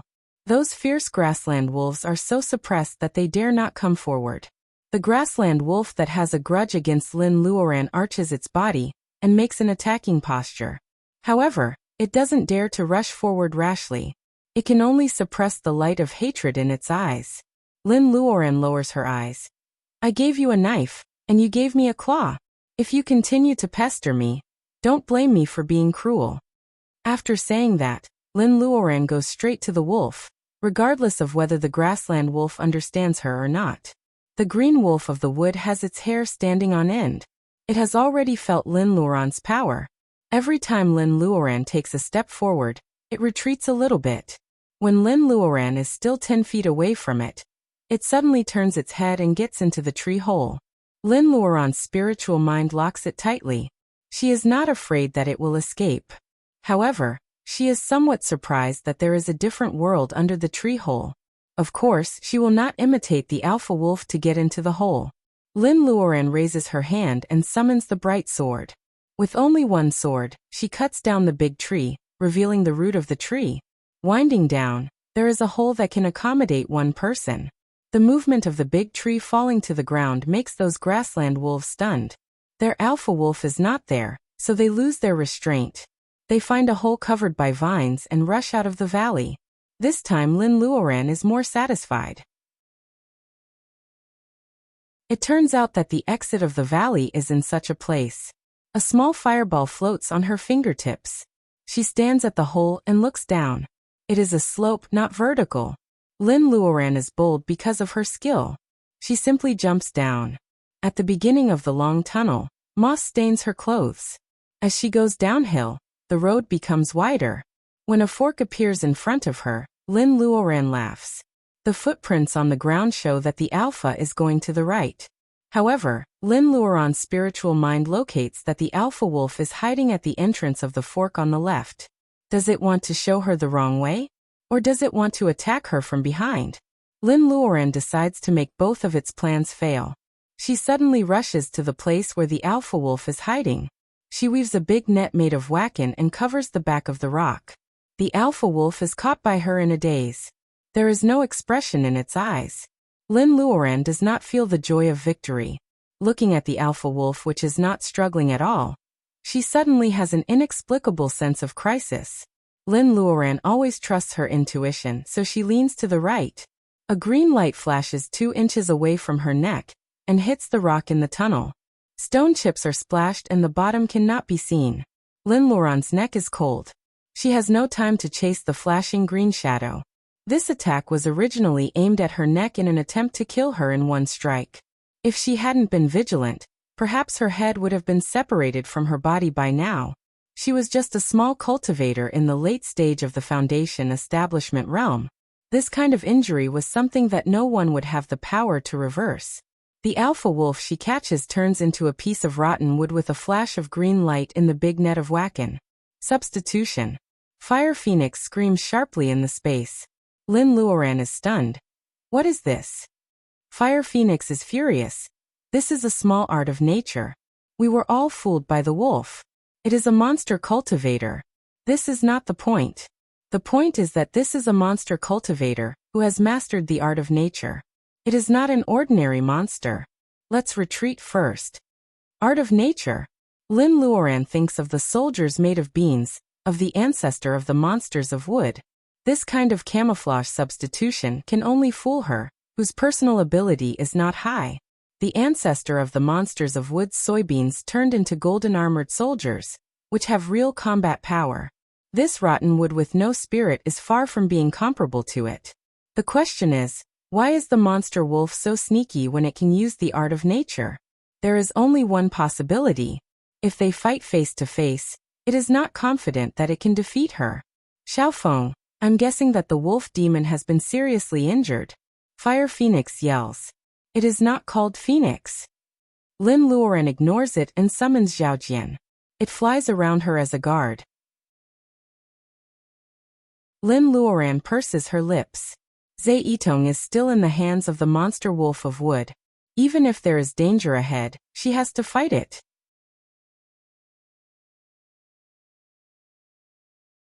Chapter 338. Lin Luoren has a wider field of vision. The flame is dancing on her fingertips, not for illumination, but because wood is afraid of fire. At the end of the tunnel, there is a faint cyan light. It seems that she is not going the wrong way. Because the monster wolf can cast spells, Lin Luoren can't take it lightly. She is very careful in every step. It turned out that this place was an underground karst cave. The distant top was connected to the snowy mountain. The snow water that seeped out from the mountain was dripping into a stone trough. A snow lotus-like thing was growing in this pool of milky white translucent mucus. The milky white translucent liquid kept bubbling, and the green light was coming from it. Lin Luoren doesn't know this thing, but she is surprised by the mellow wood reiki of this green light snow lotus. It is connected to the snow mountain above and the earth vein below. Lin Luoren is not surprised that spirit grass can grow in such an environment. What is strange is the spirit grass of the wood. Come to think of it, the monster wolf is also a spirit grass of the wood. Why does it lead her here? If she is injured and happens to get a spirit grass of the wood, she will cherish it like a treasure. Why does it lead the enemy here? Unless, as soon as Lin Luoren moves, the green light snow lotus suddenly turns into a giant wolf with green fur and rushes to her. Lin Luoren summons the bright sword to block it. The sword collides with the claws of the giant wolf. The sound of metal and sparks fly everywhere. The bright sword is a grade 5 magic weapon. Lin Luoren thinks that the monster wolf can cast spells, so it must be more than this. Unexpectedly, the giant wolf screams in pain and turns around to hide in the stone wall. It seems that it is seriously injured. This time, the monster wolf is not using substitution but transformation spell. Fire Phoenix explains to her, but Lin Luoren is still confused about the difference between the two. The silverfish says softly, Sun Wukong, the Monkey King in Journey to the West, knows the 72 transformations. This wolf demon is using this kind of magic. Unfortunately, I don't know if it's because it's too heavily injured or not skilled enough, but even you can detect it. It's no different from an illusion. Well, the little silverfish is so knowledgeable that it has even read the Journey to the West. Transformation? Does the wolf want to trap her here? The path of retreat had disappeared, leaving only a stone wall. Lin Luoren puts her hand on the stone wall. The stone wall feels the earth wacken in her body being assimilated bit by bit. Then she walks through the stone wall. Once again, he returned to the fork in the road where he came from. Taking a big detour, it turned out that taking the left fork was the correct choice. Lin doesn't know where the monster wolf is hiding. She doesn't encounter any sneak attacks along the way. What surprised her was that at the end of the tunnel, there was another scene. There was a milky white, translucent liquid, snow water seeping out of the cracks of the snowy mountain, and a snow lotus swaying with green light. Could it be that the demonic wolf thought she would be fooled a second time? When she is about to react, she sees some hay behind the stone trough. Zhe Yitong, who has lost an arm and is covered with wounds, has fainted there. Zhe Yitong, Zhe Yitong. Lin Luoren feels Zhe Yitong's breath with her hand. Though it is weak, she is still alive. Lin Luoren transmits some wood wacken into Zhe Yitong's body, but her pale little face is still bloodless. Lin Luoren is very anxious. She feeds her a circulation bolus, but Zhe Yitong still has no sign of waking up. Lin Luoren is very anxious. What should I do? I didn't bring the healing spirit herb with me. Maybe this green light snow lotus can save you. Lin Luoren puts Zhe Yitong on the hay pile and gets up to pick up the green light snow lotus. Before her fingertips touch the stem of the lotus, Zhe Yitong in a coma has already murmured, Ajia. Ajia, Zhe Yitong hurt so much. It hurt so much. Lin Luoran throws away the snow lotus and turns to hug the little girl. It doesn't hurt, it doesn't hurt. Ajia is here. She transmits wood wacken to Zhe Yitong's broken arm. Wood is the main element of vitality. Zhe Yitong's frowning eyebrows are stretched again. The little girl finally shows a tranquil smile in her sleep. Lin Luoran is also smiling. The wacken she transmits from her palm suddenly flashes red. An extremely overbearing fire wacken goes into Zhe Yitong's body. Ajia, Ajia, it hurts. Zhe Yitong closes her eyes tightly, and the pain is unbearable. Lin Luoran suddenly leaves her. Stop pretending. If you pretend again, I will make you more painful. Zhe Yitong cries and opens her eyes. Ajia, Ajia, don't you want me anymore? It hurts so much. Zhe Yitong's misty eyes are full of water vapor. She looks pitiful, especially when Zhe Yitong suffers from the pain of losing her arm. Lin Luoran not only doesn't pity her, but also hurts her body with fire wacken. Lin Luoran coldly sees Zhe Yitong's acting. She points at the green light snow lotus with her sword. Monster, if you keep pretending, I will be a good person and pick this snow lotus to cure your injury. The mist in Zhe Yitong's eyes stagnate. The seriously injured little girl actually stands up from the hay pile. How can you see through my transformation twice? Who the hell are you? Zhe Yitong, or it should be said that the monster wolf with the same appearance as Zhe Yitong, says coldly. Lin Luoran smiles. It's not that you have become bad. It's that you think everyone else is as greedy as you. It thinks that everyone else is as greedy as it, and will covet the green light snow lotus at the intersection of hot lava and snow water. Therefore it turns into a green light snow lotus for the first time to lure Lin Luoran to pick it. Unexpectedly, Lin Luoran has space. She is not as greedy as ordinary cultivators for spirit herbs, so she doesn't fall for it. It escapes into the left fork again. This time, it doesn't use the same trick to turn into a green light snow lotus. Instead, it turns into Zhe Yitong. Although it is the pain of losing an arm, the pure wood reiki is so precious for a mortal girl. This monster wolf is so greedy that it infuses a lot of wood wacken into it, and still doesn't want to wake up. Since it won't turn into a green light snow lotus again, this snow lotus is real. There is nothing in the stone cave. It only makes sense that Zhe Yitong is fake. This monster wolf is simply trying to trick her into constantly infusing wood wacken to cure its injury. Unfortunately, Lin Luoran takes the opportunity to infuse a domineering fire wacken into it, and disturbs its internal breath. Tell me, what do you want to do by leading me here? Give me the real girl, and I can let you die in one piece. With a flash of green light, the big green wolf appears beside the stone trough. You are just a little cultivator in the late laying foundation period. How dare you be so arrogant? Lin Luoran glances at it coldly. She doesn't talk nonsense and rewards it with a sharp sword move. The blue light of the bright sword surges. Wherever the sword light goes, many mountains are cut down. The monster wolf screams and flies to protect the green light snow lotus. Lin Luoran slashes the green light snow lotus with her sword. The monster wolf withstands it with its personal ability and spits a mouthful of blood on the green light snow lotus. Lin Luoran stands with her sword. I ask you again, where is the mortal girl? The monster wolf smiles viciously. Kill me. Anyway, someone you care about will die with me. Ha ha ha. Lin Luoran frowns. She is not afraid of powerful people, but she is afraid of people like Xian Yuanping, who obviously harms others without benefiting themselves. Such people are annoying, whether they are monsters or humans. Xian Yuanping is an example. If it wants to die, Lin Luoran won't be polite to it. She slashes down with her sword. This time the monster wolf screams. Lin Luoran takes a closer look and finds that it is another piece of rotten wood, which is cut in half by her. Substitution, substitution, substitution again. Was the gap between magic arts and magic arts really so insurmountable? The way Lin Luoran came from turns into a stone wall again. The demonic wolf's rampant laughter resounded outside the wall. This time, you can't escape by simply using the earth escape technique. Little female cultivator of the human clan, stay inside. Don't worry, you will soon fuse with my spirit grass. After eating it, I can restore my cultivation.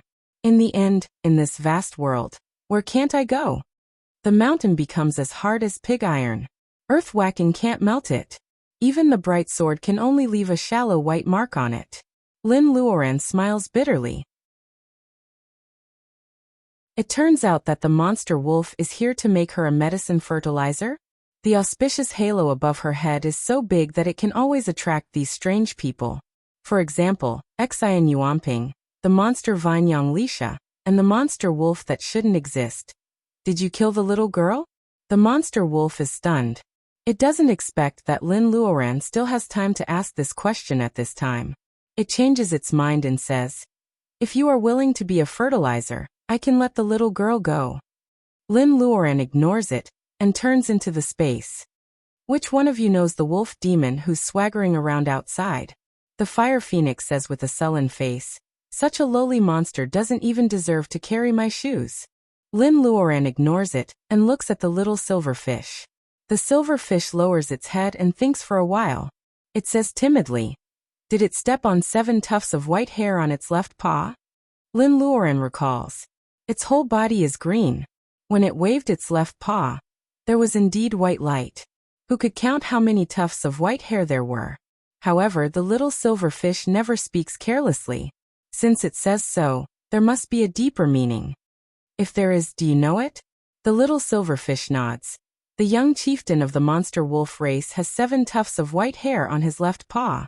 Back then, the chieftain of the monster wolf race went around saying that his son was born by stepping on 7 stars, and was the monster of destiny. But it should have left the earth. It's so strange. Of course it's strange. These damn second generations of officials don't enjoy their blessings. They just like to make people suffer. The little silver fish has a good memory today. Seeing that Lin Luoran is going out, it pulls her sleeve. If you are the young chieftain of the monster wolf race, you'd better not go out. The Reiki circle outside will probably turn you into Reiki to water the flowers.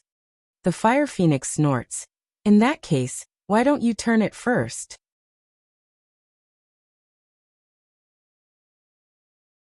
Chapter 339. Although the proud fire phoenix is often unreliable, it is an old monster and its methods are very reliable. Whether it helps her escape from danger many times, or occasionally gives her advice. Therefore this time, Lin Luoran doesn't doubt what it says. She is just a little confused. What kind of drastic measures are these? The monster wolf looks inside from the outside of the mountain. The mountain wall turns out to be one-way transparent. It finds that Lin Luoran is gone first. There is only a floating bead in the secret room, emitting misty white light and shining with the green light snow lotus. The monster wolf can't help but feel nervous. It was quite knowledgeable. A bead that could allow a living person to hide in must have an extraordinary origin. It made up its mind, so it stopped watching and started the tactical array. Rays of light begin to flow in the secret chamber, intertwining. This kind of light will restore objects to the origin of Reiki of the 5 elements. It is called Reiki Transforming Circle. The monster wolf has transformed a lot of things over the years, including living things and dead things. Otherwise, this green light snow lotus will not be so colorful and overflowing with wood Reiki. Only the green light lotus can save it. The monster wolf's eyes are shining with inexplicable light. It has to survive so that it can use the transmission circle again to take revenge. Thinking of the human female cultivator, who is about to reach the level of bearing essence, the monster wolf feels lucky from the bottom of its heart. Nowadays, cultivators are very rare. Ordinary inanimate objects can't compare to cultivators, let alone a female cultivator, who's about to form her gold core. The rich wood attribute spiritual energy on her body can make people drunk just by breathing it. Unfortunately, it's not a pure wood attribute, so a lot of it will be wasted. Greed blinds its mind. The monster wolf knows that cultivators are scarce, and it can see that Lin Luoran does not have a single Taoist root. However, it is because of this that this female cultivator can cultivate to the level of bearing essence even though the Taoist root is not advantageous when the earth is thin and restless. It is not easy to mess with her now. In the moving light, the monster wolf finds that the figure of the female cultivator suddenly appears in the secret chamber again. Even though there was a protective barrier in front of him, as well as a set of treasured clothes that weren't all that outstanding for double protection. The wolf fiend still revealed a smile. The Reiki transforming circle is invincible. Even if it is a simple version, this female cultivator who has not yet reached the level of bearing essence cannot resist it. The combination of the protective barrier and treasured clothing could only allow her to live for a short while. Even if she hid in the bead with some history, the bead would be melted in the end. What a pity for this bead. The wolf monster sighed again. It became a little sentimental today. Soon, the monster wolf found that there was a scene that seemed to be an illusion in front of its eyes. That female cultivator actually stretched out her hand to pluck the green light snow lotus. It was really too ridiculous. Did she think that it wouldn't protect such an important thing? It was unknown where the wolf demon came from, but it quietly watched the joke on this side of the stone wall. And it must be because in this snowy mountain, other than eating and sleeping, there was no female wolf demon who could understand, so its life was too boring. The demonic wolf quickly convinced itself, and then it saw that the female cultivator was sent flying by the light shield of the cyan light snow lotus, and slammed into the mountain wall. The wolf demon laughed unkindly. The female cultivator climbed to her feet, her face covered in dirt. The demonic wolf's cheerful laughter spread out from the cave, and echoed throughout the entire valley. Seeing that she changed the water spell to deal with the protection of the cyan light snow lotus, the monster wolf almost couldn't help laughing again. Therefore, the human race is obviously the stupidest race. Using the water spell to deal with the wood spell will only accelerate the vitality of the wood spell. Because Lin Luoran was so stupid, the monster wolf finally couldn't stand it anymore. It laughed and ran out of the cave. Lin Luoran wipes the non-existent sweat and goes back to the space. Has it gone far? The fire phoenix nodded. Lin Luoran stared at the flashing flames of the small volcano with fanatical color in her eyes. In fact, she was also a fanatical gambler in her bones. She was used to fighting against nature, against others, and with her life in times of crisis. The Reiki transforming circle is slowly turning. Lin Luoran had experienced how strong the power of the circle was. There was not much time left for her. As expected, if the protection of the cyan light snow lotus was destroyed as planned, the monster wolf would come to take her in an instant. There was only one chance, so she had to protect it well. Lin Luoran flashed out of the space. Although there was no sunlight here, there was no shortage of fire Reiki in the place where the earth and fire met. She closed her eyes and meditated. Finally, she decided to hit the arrow of light. It should be right to use fire to fight against wood. Lin Luoran's right hand moves quickly. She makes some complicated and fancy gestures quickly and accurately.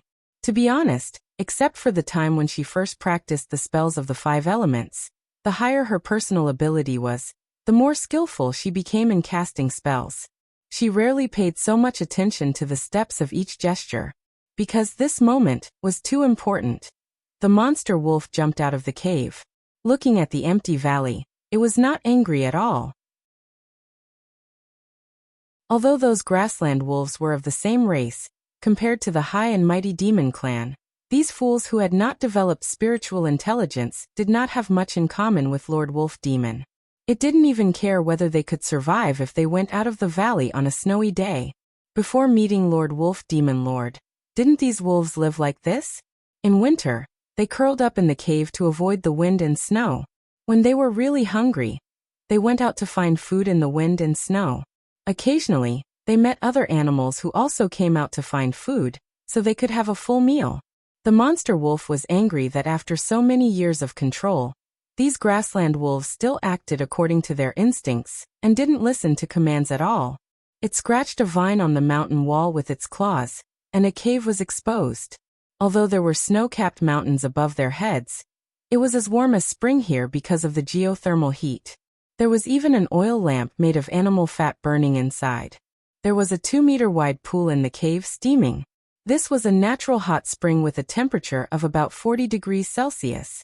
It was extremely comfortable. The cave was covered with soft hay, clean and bright. Usually, only the monster wolf could enjoy the hot spring. However, at this time, a little human girl of 12 or 13 years old was soaked in the pool. The monster wolf scratched her head with its claws, and the little girl woke up. Seeing the enlarged face of the wolf in front of her, Zeitong cried, "It's you again, monster. Give me back my hand." The monster wolf bared its teeth. "As I said, your hand was not bitten by me. If you cry again, I will tear you with my claws." Therefore, it hated these grassland wolves who were so stupid that they didn't understand orders. If they wanted to capture someone, then so be it. It was so much fun to live, but why did they have to bite off someone's arm? Now that this human girl had woken up, she was crying nonstop. It put a lot of herbs in this hot spring, so it should not hurt. Why is she crying? As a monster wolf who had left the secular world for many years, it couldn't understand at all that Zeitong was at the age when she began to love beauty. She was at the age when she would be happy for a new dress and a new hat. How could she bear to lose a hand? Thinking that it would be like this in the future. How could she pull the reins with only one hand? She couldn't ride a horse or help her family work. She would be laughed at when she went to school. All kinds of pressures were put on a little girl. The more Zeitong thought about it, the sadder she became. Therefore, every time the monster wolf woke her up, she would cry. Woo. Because of the threat of the monster wolf, Zeitong's crying was suppressed. This kind of soft sobbing was more touching than crying at the top of her voice. Maybe it was more touching to the wolf. The monster wolf was so annoyed that it said fiercely, "Your sister is coming to find you. I will eat her in a while." Zeitong's nose twitched. "Ajia is coming? Don't eat her. Please don't eat her. I won't let you give me back my hand." The monster wolf glanced aside. When did it say it would give her back her hand? It didn't have a relic that could regrow a broken arm. However, it intended to divert the attention of this human girl. Why did she cry even more fiercely? The monster wolf was annoyed, but it never thought that no one would use another person's sister's life as a topic to divert attention. It was about to say something when it sensed an abnormal fluctuation in the atom. The monster wolf knocked the crying Zeitong out with its paw again. It quickly went into the mountain, and came to the outside of the atom within a breath. Looking through the one-way transparent mountain wall, Lin Luoran pulled the bow with her left hand, and put an arrow with her right hand.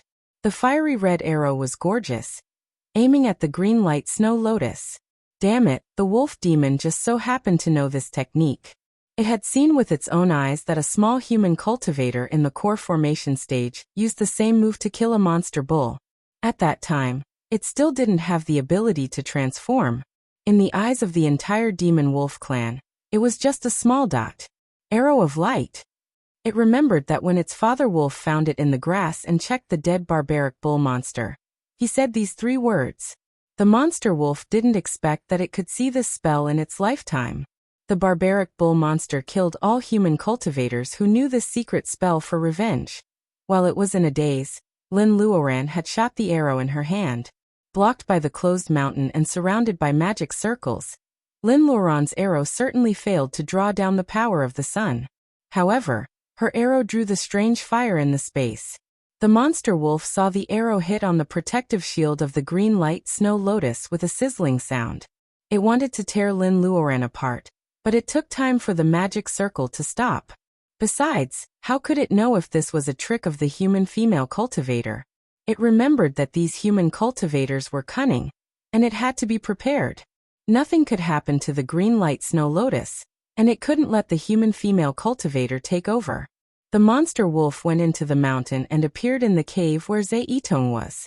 It took the little girl in its mouth from the hot spring, and came out of the atom again.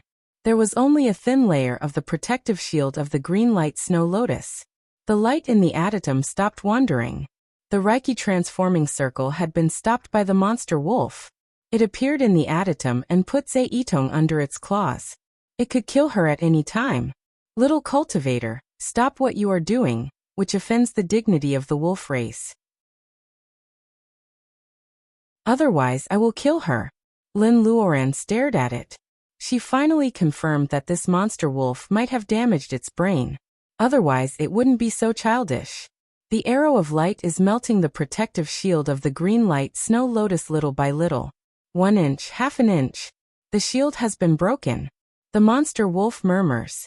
It doesn't slap Zhe Yitong who is under its death claw as it said. Instead, it uses the last spell it knows. The mountain trembled. A giant in stone armor emerged from the ground. It opened its big hands and grabbed Lin Luoran's waist. At the moment when she was lifted off the ground, Lin Luoran had reached out to pull up the green light snow lotus. The monster wolf was furious. "Put down my snow lotus." Seeing that Lin Luoran didn't respond, it moved its hands and the giant in stone armor closed its hands. Lin Luoran smiled sarcastically at the monster wolf and disappeared into the bead. The bead was held in the hand of the giant in stone armor. It couldn't be crushed. The monster wolf was so angry that it almost vomited blood and died. Looking at the empty stone trough and the still tumbling translucent mucus, it realized that so many years of hard work had vanished in front of its eyes. At this moment, even if its own father was in front of it, the monster wolf could still make up its mind to tear it apart, let alone a strange human girl like Zhe Yi. If you want to blame someone, blame your sister. It's all her, it's all her. Ah. The monster wolf became more abnormal after being stimulated. The giant in stone armor summoned by the spell fell apart because of its unstable spiritual mind. It fell to the ground and became a pile of rotten stones. The monster wolf was about to slap Zhe Yitong to death with its claws. Suddenly, a rope of light jumped out from the bead on the ground and tied the monster wolf up. Before it realized what was going on, it had been pulled into the bead by the rope of light. A shrill scream made White Cloud, who was standing on the top of the snow-capped mountain, shudder. Except for living creatures like Lin Luoran, no one could enter or leave the space. In fact, this was not entirely correct. There was another possibility. Like the monster wolf, its bones and blood were melted by the power of the law of space, and its soul and flesh were separated. Hearing the shrill scream, Lin Luoran couldn't help but frown. She grabbed the fire phoenix which was covering its ears and was about to leave. "You just said that the monster wolf would die immediately after picking the snow lotus with green light and planting it. You didn't say that it would die like this." The fire phoenix lied to itself. "How did I know that it would scream so miserably?" It sounded cruel. Both the fire phoenix and the silver fish were put into the bead space after they died and became half soul and half spirit. However, this living monster was put into the bead space. Isn't it too miserable? As long as the green light snow lotus was planted, the monster wolf would die immediately. Lin Luoran looked at the monster wolf in the space, which was screaming and turning from a shadow to a real one. She felt that she had grasped the key point. The fire phoenix was an aborigine and the silver fish came later. How did the silver fish get into the space? Lin Luoran remembered that she first picked the ice grass, guarded by the silver fish. Because of her perception of water, she was muddle-headed in the space at that time. When she woke up, the silver fish should be in the space, but she didn't notice it at that time. Was the silver fish also sucked into the space like this? Lin Luoran suddenly felt nauseous. Stripping people's soul and flesh like this was 100 times worse than killing them directly. It was not her way of doing things. The fire phoenix knew what Lin Luoran was thinking as soon as it saw Lin Luoran's angry face. Things were different now. After a while, she would gather 3 of the 5 elements and she could already know something about the space. The fire phoenix might as well do her a favor first. Thinking of this, the fire phoenix raised its voice. "Little girl, do you think this bead is some evil thing that can frighten people's souls?" Lin Luoran nodded. Frightening people's souls was not necessarily the case. Stripping people's soul and flesh like this was the real horror. The fire phoenix dragged its long tail and circled around the swing twice. The world is divided into 5 elements, and one of them is indispensable. The space is the same. Think about the plants planted next to the spring, and then think about me and the silver fish, and you will understand. Aren't there red flame fruit and ice grass planted next to the spring? Oh, there is also a newly planted green light snow lotus. No, the fire phoenix said it was called green light flower. Fire, water, and wood are exactly the same as the properties of the fire phoenix, the silver fish, and the screaming monster wolf. Lin Luoran was so fascinated that she didn't care whether this method was cruel or not. No. Can the spirit of monsters be sucked in only by the connection of guarding for many years? Isn't this a good deal? The previous owner of the bead took the bead to steal all the spirit herbs of monster cultivators. Even the owner of the spirit herbs was sucked in. There should be other restrictions, such as the blood the monster wolf started to spit on the green light flower? Is it because of the blood? Lin Luoran frowned and thought about it. She might also have to consider the personal ability. Otherwise, if she lived in ancient times, she could do whatever she wanted as long as she got the spirit herbs stained with the blood of monsters with the bead. The fire phoenix didn't disturb her, and let her think about it by herself. The monster wolf has been screaming for a long time. Its breath is getting weaker and its light is wandering. Now it is really only half soul and half spirit. The newborn soul of departed is extremely fragile. When the monster wolf opens its eyes, it is stunned by everything in front of it. Before it finds out the state of its body, it is about to claw at Lin Luoran, who is meditating. The fire phoenix grabs its tail. Newbie wolf, hasn't anyone taught you that newcomers should report their measurements in photos? The monster wolf obviously doesn't hear the witty words of the fire phoenix. Wood and fire repel each other. It doesn't know that it has become a soul of departed. When it finds that it is caught by a big bird with flames all over its body, it is certainly scared. With a flash of light in the secret room, Lin Luoran is thrown out of the space. Fortunately, she is quick to catch the paper and pen before she is thrown out. With the reminder of the fire phoenix, she has figured out some rules of the space.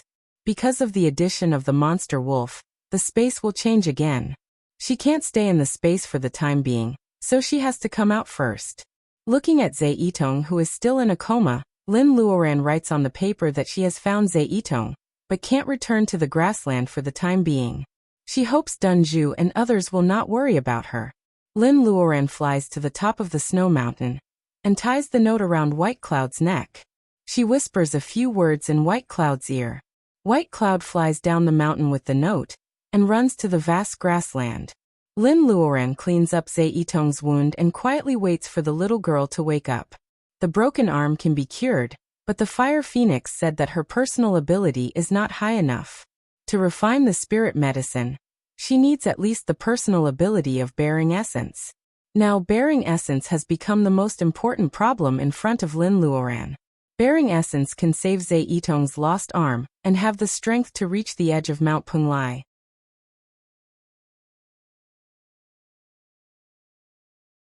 Chapter 340.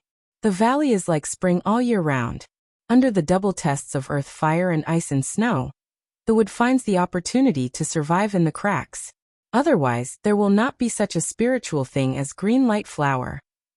And it is so close to the grassland. Out of the valley is the vast snow mountain.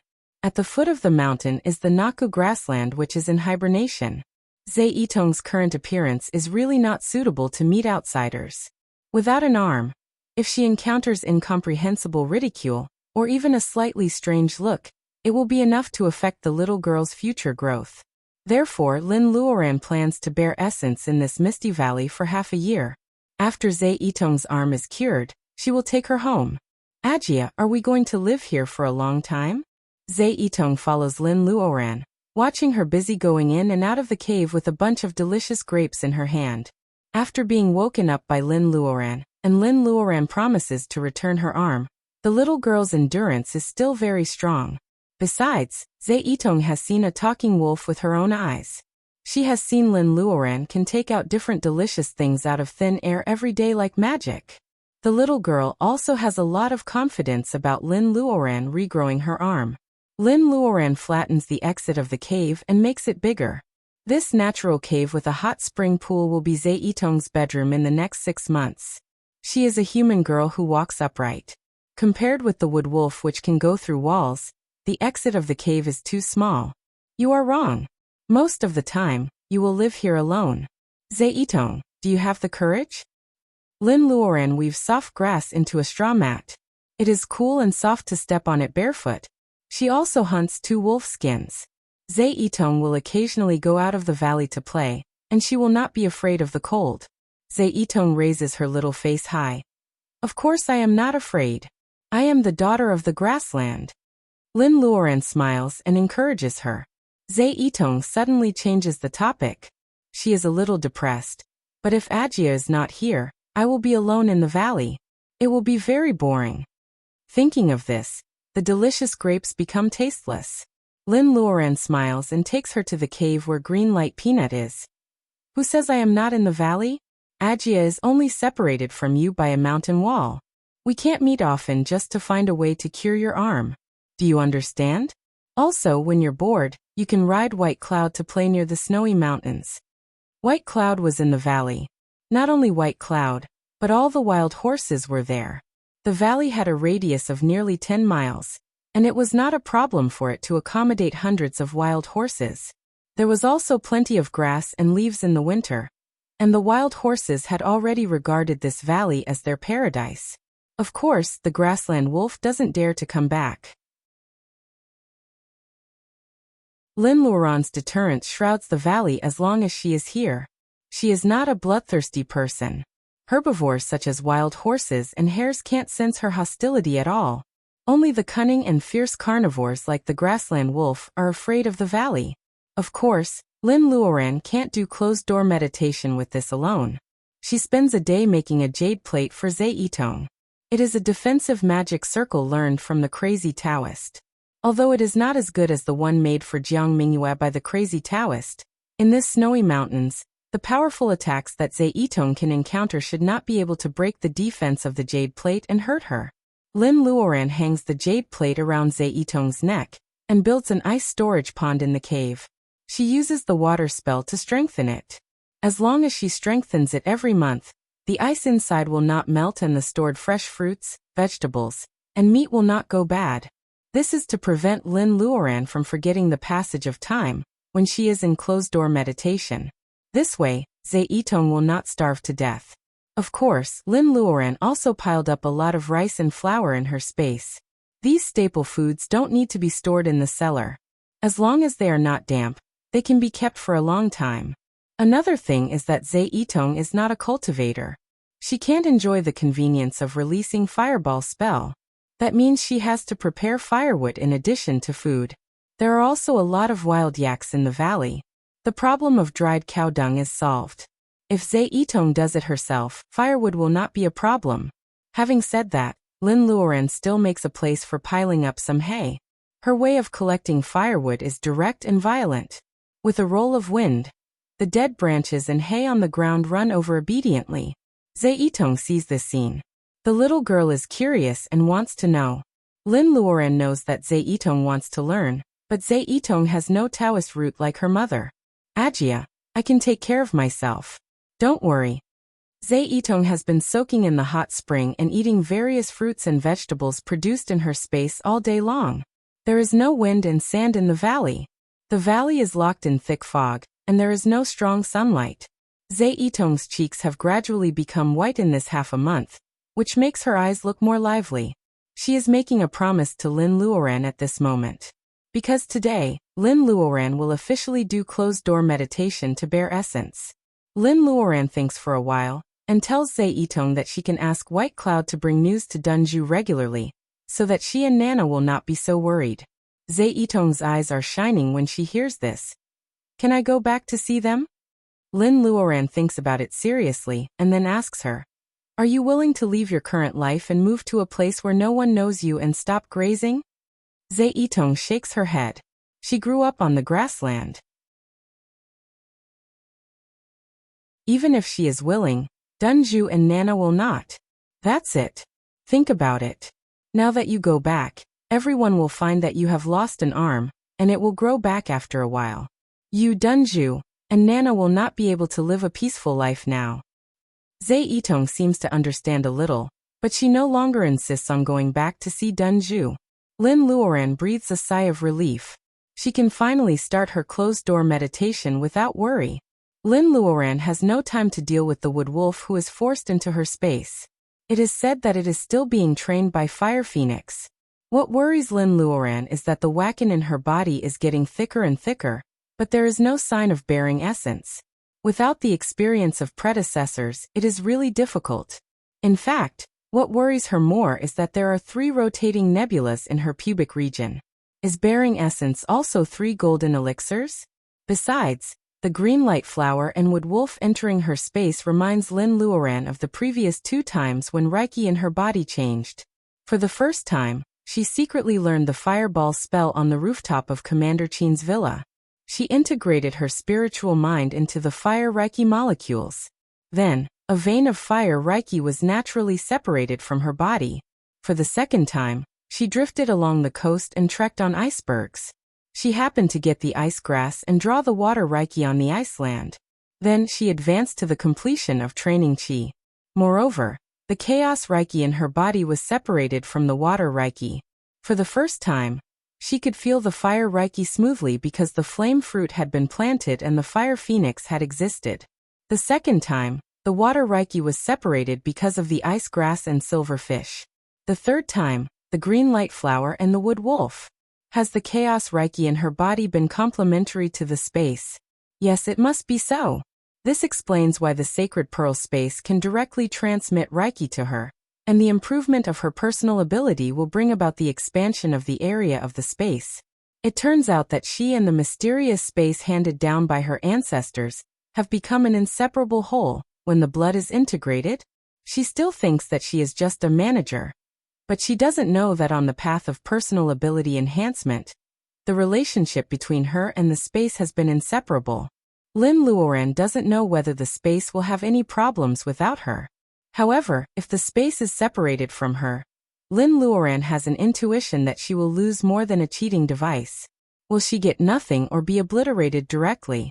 Judging from the fact that she can't enter the cabin now, the authority of the space is obviously higher than hers. When will this damn inequality be reversed? Lin Luoran's thoughts drift far away.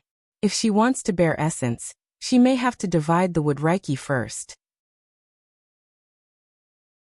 The 3 nebulas in her pubic region are rotating quietly.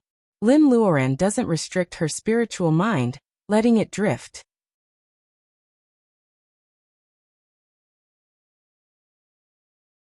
Chapter 341. Compared with the heat and vitality of fire, wood is fragile and cold. Fire can bring people a contradictory feeling of safety and danger. What about wood? Towering trees can also be cut down by human beings to make dining tables, beds, soft white paper, and disposable wooden chopsticks.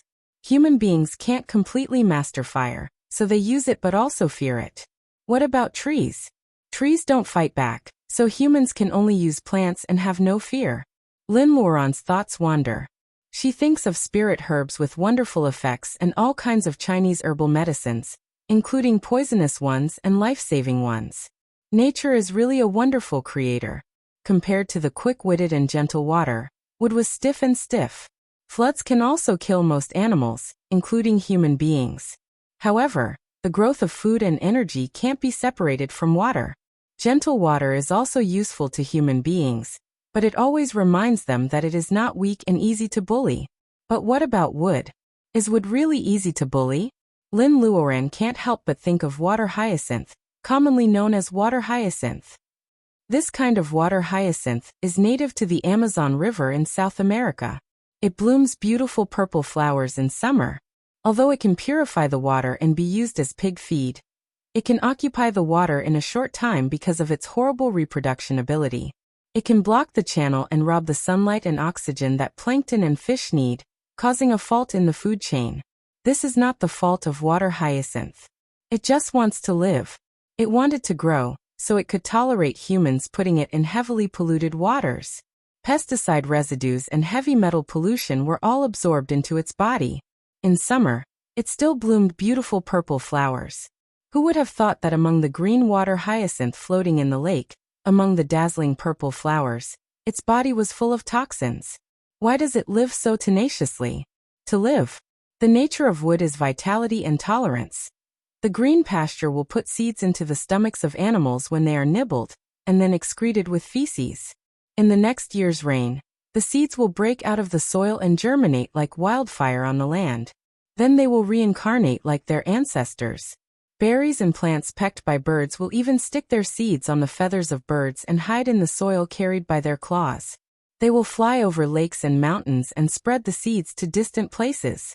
Some of these seeds were lucky enough to land on plains with plenty of water and soil, but they might not grow smoothly. Perhaps as soon as they broke out of the ground, they would be trampled by humans and chewed by cattle and sheep. However, there were still some that escaped and matured, continuing to reproduce to the next generation. What about the seeds that fell into the water or the desert? They were soaked in water until they sprouted. They couldn't grab onto the soil, and could only drift along with the water until they died alone. Perhaps it was because of this process that they evolved into semi-aquatic plants. In the desert, under the scorching sun, in order to find a bit of water, they dug their roots deep into the sand dunes to absorb the hard-won water, evolving their leaves to the size of a needle tip to reduce evaporation, such as the cactus. How much had these fragile plants sacrificed in order to survive? These thoughts flash through Lin Luoran's mind.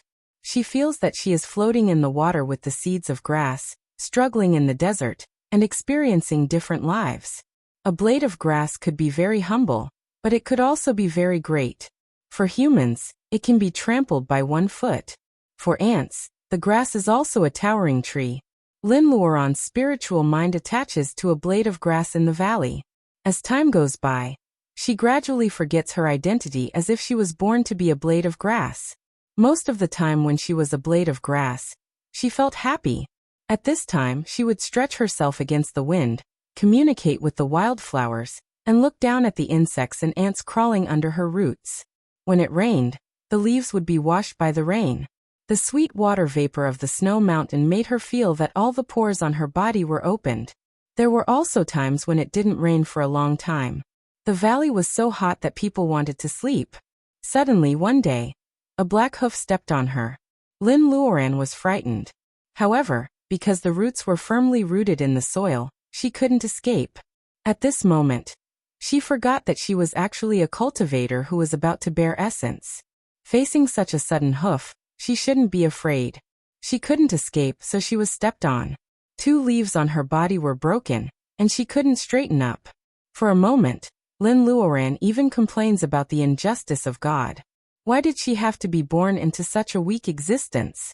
She has no power to protect herself, and can only be hurt passively forever. Lin Luoran's real body is sitting in the stone trough in the cave. The rolling transparent sticky warm liquid, and the snow water dripping from the top of her head make her body be polished like the original cyan lamp. Only in such an environment can the cyan lamp of the wood grow. In such an environment, it is naturally easier to find the origin of the wood. In such an environment, the nebula in her body constantly absorbs the wood reiki gathered by the special terrain of the valley. Wacken becomes more viscous. Unconsciously, for months have passed. In the beginning, Lin Luoran often went out of the cave, so Zhe Yitong didn't feel lonely. But this time, Ajia hasn't come out for a month. As the spell fails, the ice in the cellar gradually melts. Looking at the meat, Zhe Yitong is very worried that it will be wasted because of spoilage. The little girl comes up with an idea. She ties the meat that Lin Luoran hunts for her with a leather rope, and puts it on White Cloud's back. She begs it to take it back to Dunju. After White Cloud became a messenger, the days when it was a Pegasus are gone forever. It accepts its fate, and carries dozens of kilograms of meat. Before dawn, it puts it in front of Zhe Yitong's yurt. Zhe Yitong regrets that she doesn't have a bag. Otherwise, she can let her mom and Nana taste the rice and flour. The crystal and chewy rice and the white flour make her love them so much. Zhe Yitong is crying while stuffing grapes into her mouth. There are many animals to play with her here. White Cloud is willing to carry her to see the vast snowy mountains. There are endless delicious foods and the warm climate is like spring all year round. However, Zhe Yitong still misses home. She misses the butter tea cooked by Nana, and Dunju's rusty skill when she braids her hair. After sending so many letters, White Cloud has never been caught. It should be okay for her to go back and have a look, right? After a few days, Lin Luoran still hasn't come out. Zhe Yitong finally can't resist the temptation in her heart, and sneaks home on White Cloud. White Cloud runs so fast. When Zhe Yitong arrives at the yurt, the sky is still dark. Because of the familiar smell of the little master, her dog doesn't bark and the cattle and sheep don't move. She walks in quietly. In the moonlight, she can see the sleeping faces of Dunju and Nana. In just 4 months, Nana seems to be 10 years older. As for Dunju's mom, she is so thin that only a layer of flesh remains on her face. Their only daughter is missing. How worried they are. Zhe Yitong accidentally bumps the wooden bowl, and Dunju turns over. She remembers what Lin Luoran told her. If she wants to live a peaceful life in the future, she can't let Dunju and Nana see her broken arm now. Even if they are not afraid of the weirdness of her regrown arm, they will still be sad when they see Zhe Yitong with only one arm. Holding back her tears, Zhe Yitong runs out of the yurt and gets on the horse. Mother and daughter are connected. Dunju wakes up from her dream and feels that her daughter's breath is still beside her a moment ago. She lifts the blanket and chases after her. Under the hazy sky, only a white Pegasus could be seen galloping on the grassland that had returned to spring, disappearing into the horizon. Zhe Yitong, Mom knows it's you. You are back, right? The only answer she gets is the howling wind on the grassland. Back to the valley, Zhe Yitong finally lets out the tears she has been holding back for a long time. She turns over from White Cloud's back and squats on the grass. Her tears fall down and fall on a pile of broken grass trampled by wild horses a month ago. She doesn't know that there is a grass in it, and Lin Luoran's spiritual mind is attached to it. Lin Luoran wakes up from deep sleep and feels hot and salty water drops. Is it raining?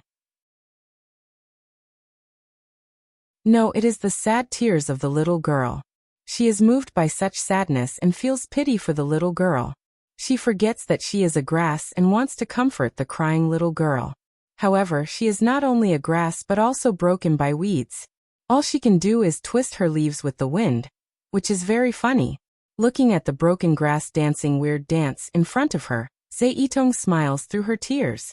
The bright smile drives away the sadness. The little grass is stunned and suddenly understands the meaning of life. Live on for such a smile. Live for the tears a moment ago.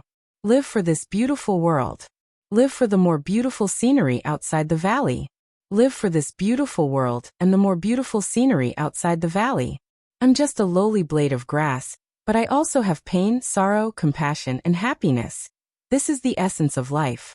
Lin Luoran in the stone trough suddenly opens her eyes. The fast-running nebula in her body absorbs the unyielding vitality under the pure snow mountain.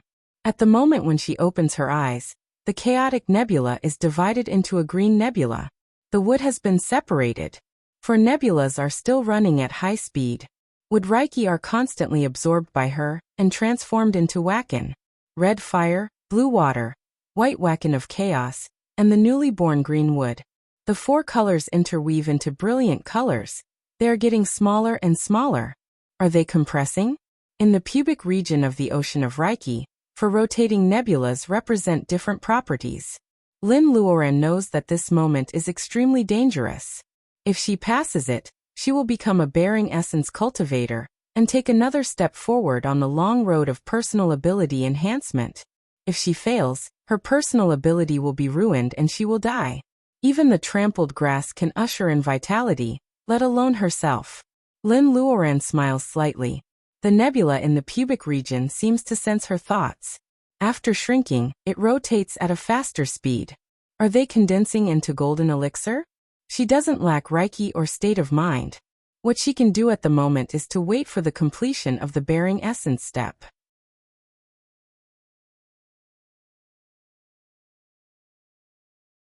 Chapter 342. How can she have 4 golden elixirs? Spring is warm and flowers are blooming. When the Naku grassland ushers in early summer, Lin Luoran finally succeeds in bearing essence. After bearing essence, her appearance doesn't change much. She only excretes stinky black sweat, and her skin has a tendency to evolve like jade. Lin Luoran finds that her bones seem to have developed again. Her fingers are long and slender. She is also taller by a few centimeters. Now she is 1.72 meters tall. Outside the center of Chuan province, she is just the right height for the younger generation who are getting better and better in nutrition. In fact, what worries Lin Luoran is the 4 golden elixirs with different colors in her pubic region. The white one is slightly bigger, and it is still in the middle as usual. The remaining 3 small golden elixirs, red, blue and green, are like satellites surrounding the white one. In addition, There is a circle of Wacken around the surface of the 4 golden elixirs, and the misty nebula in her pubic region. When these 4 round things move, they look like a small galaxy. There are 9 planets in the solar system. Wrong, Pluto was expelled, so there were only 8 planets left. Because there is no comparison, she doesn't know whether the existence of these 4 golden elixirs has shared the original strength of the bearing essence period, or made her more powerful than ordinary bearing essence cultivators. She has no time to check the space. After stabilizing her personal ability, she goes out of the place of closed-door training. Roughly calculating, Zhe Yitong has been in closed-door training for 2 months. Has she not eaten anything? When Lin Luoran finds the little girl, she is basking on the top of the snow mountain. In the early summer, the ice melts and the gullies of the snow mountain are filled with piercing ice water. Zhe Yitong is circling on the top of the snow mountain with White Cloud following her every step. Feeling its master's aura, White Cloud ran over.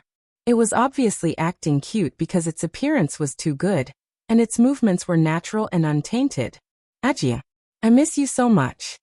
Until White Cloud disappears, Zhe Yitong finds that Lin Luoran is standing not far behind and looking at her. In half a year, the little girl has grown a few centimeters taller. She originally wanted to show off and threw herself into Lin Luoran's arms. However, she finds that the place where she made a gesture before has grown a little bit taller. It's so disappointing. Has Ajia also grown taller? They ride White Cloud back to the valley together. Sure enough, the ice in the ice house has melted, and there is only a pool of water left. Zhe Yitong is not a fool. She uses geothermal to smoke some meat into jerky. However, fruits are only fresh. They can't be kept after the ice melts. Zhe Yitong hasn't eaten them for a long time. Sigh, it's difficult to go from extravagance to frugality. Ajia, can my hand really be cured? Zhe Yitong is happy to eat the delicious fruit. However, the little girl now knows how to hide her worries. Lin Luoran doesn't miss the worries that appear in her eyes from time to time. Lin Luoran nods solemnly. She is not only trying to convince Zhe Yitong, but also herself. In order to make the little girl happy, Lin Luoran keeps her promise of a red coral necklace. The red coral is found in the Dragon Palace. It's unforgettable to steal it from yourself. Lin Luoran is very wasteful. She only takes the thickest part and carves it into hundreds of coral beads. She makes a necklace for Zhe Yitong. Although the red coral necklace is precious, Lin Luoran takes the white paper and folds it into a paper crane. The scene of the small paper crane dancing around Zhe Yitong is obviously more attractive to the little girl. While Zhe Yitong is still studying the magical paper crane, Lin Luoran flashes into the space. Although she has guessed that the space will become bigger, the area has doubled at once. Is it? The surprise comes so fast that she is numb for a while. Counting the increase when she was in the late laying foundation period, the space now has an area of 10 acres. Lin Luoran looks at the space and sighs. If this 10 acres of land is all used to grow vegetables and trees, isn't it too wasteful? If it can be divided into areas, it will be perfect. For example, in a farm game in the secular world, the fields are divided into several levels. For spirit herbs, it should gather the most abundant reiki in the entire space. For vegetables and trees, it doesn't need to be so wasteful. Thinking about it casually, the ground under her feet shakes. Lin Luoran doesn't know what is going on. However, she sees that the space is really divided into 3 areas after shaking for a while as she thinks.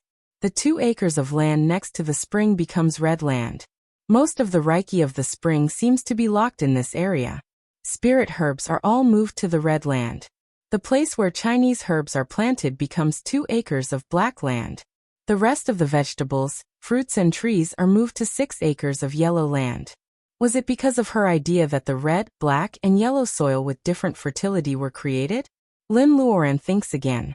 Except for the 2 acres of land where spirit herbs are planted, the boundary between black land and yellow land doesn't need to be too clear. Fruits and vegetables can be mixed on the land of 2 colors, which is convenient for her to take out according to the situation. As soon as she thinks about it, the space changes again. This time there is no rumbling or shaking, but some trees and vegetables quietly exchange places with Chinese herbs. Lin Luoran blinks and can't help but close her eyes and scream. Fire Phoenix, what's going on? Fire Phoenix comes out of the cabin with its ears pricked. Why are you yelling so early in the morning? It's too much to disturb other people's dreams. Lin Luoran really wants to correct it for two things. First, a half-spirit doesn't need to sleep. Second, a phoenix is not a human being. But she needs Fire Phoenix to solve her doubts, so Lin Luoran doesn't provoke it. Hey, you figured out the function by yourself? Fire Phoenix patrols around the space and shows high praise for Lin Luoran's performance. Lin Luoran faintly knows that perhaps because of the wood wolf and the bearing essence, she has a closer connection with the space. The situation is very good. She and the space are no longer one-sidedly superior. As for the difference between the things planted by the three-colored soil, she has to wait for her own practice to prove it. After hearing her question, Fire Phoenix laughs. In fact, you haven't found a bigger surprise. What big surprise is there in the space? Lin Luoran is very surprised. Is it like playing games where she can get a big gift bag after leveling up? Lin Luoran pesters Fire Phoenix to find out the truth. However, this proud Fire Phoenix swings its gorgeous tail feathers and slips into the cabin. Lin Luoran doesn't check and stumbles. She thinks she will still be bounced back by the inhibition like QQ jelly. Unexpectedly, she passes through the inhibition. She falls hard on the ground and eats a mouthful of mud. Lin Luoran has no time to care about her embarrassing appearance. She takes a breath of the air inside the inhibition, which is addictive like taking drugs. What abundant Reiki! The inhibition is broken. Is this the surprise that Fire Phoenix said? No, the inhibition is still covering the entire cabin. It is she who passes through the inhibition. The real surprise should be that she can finally step into the range of the shrouded cabin. Lin Luoran holds her skirt and walks forward along the bluestone. She hesitates in front of the ordinary wooden door. What would be waiting for her? Lin Luoran is a little nervous. Finally, she plucks up the courage to open the wooden door. Just as she pushes open the door which can accommodate one person, a green shadow rushes to her. Did she touch the inhibition?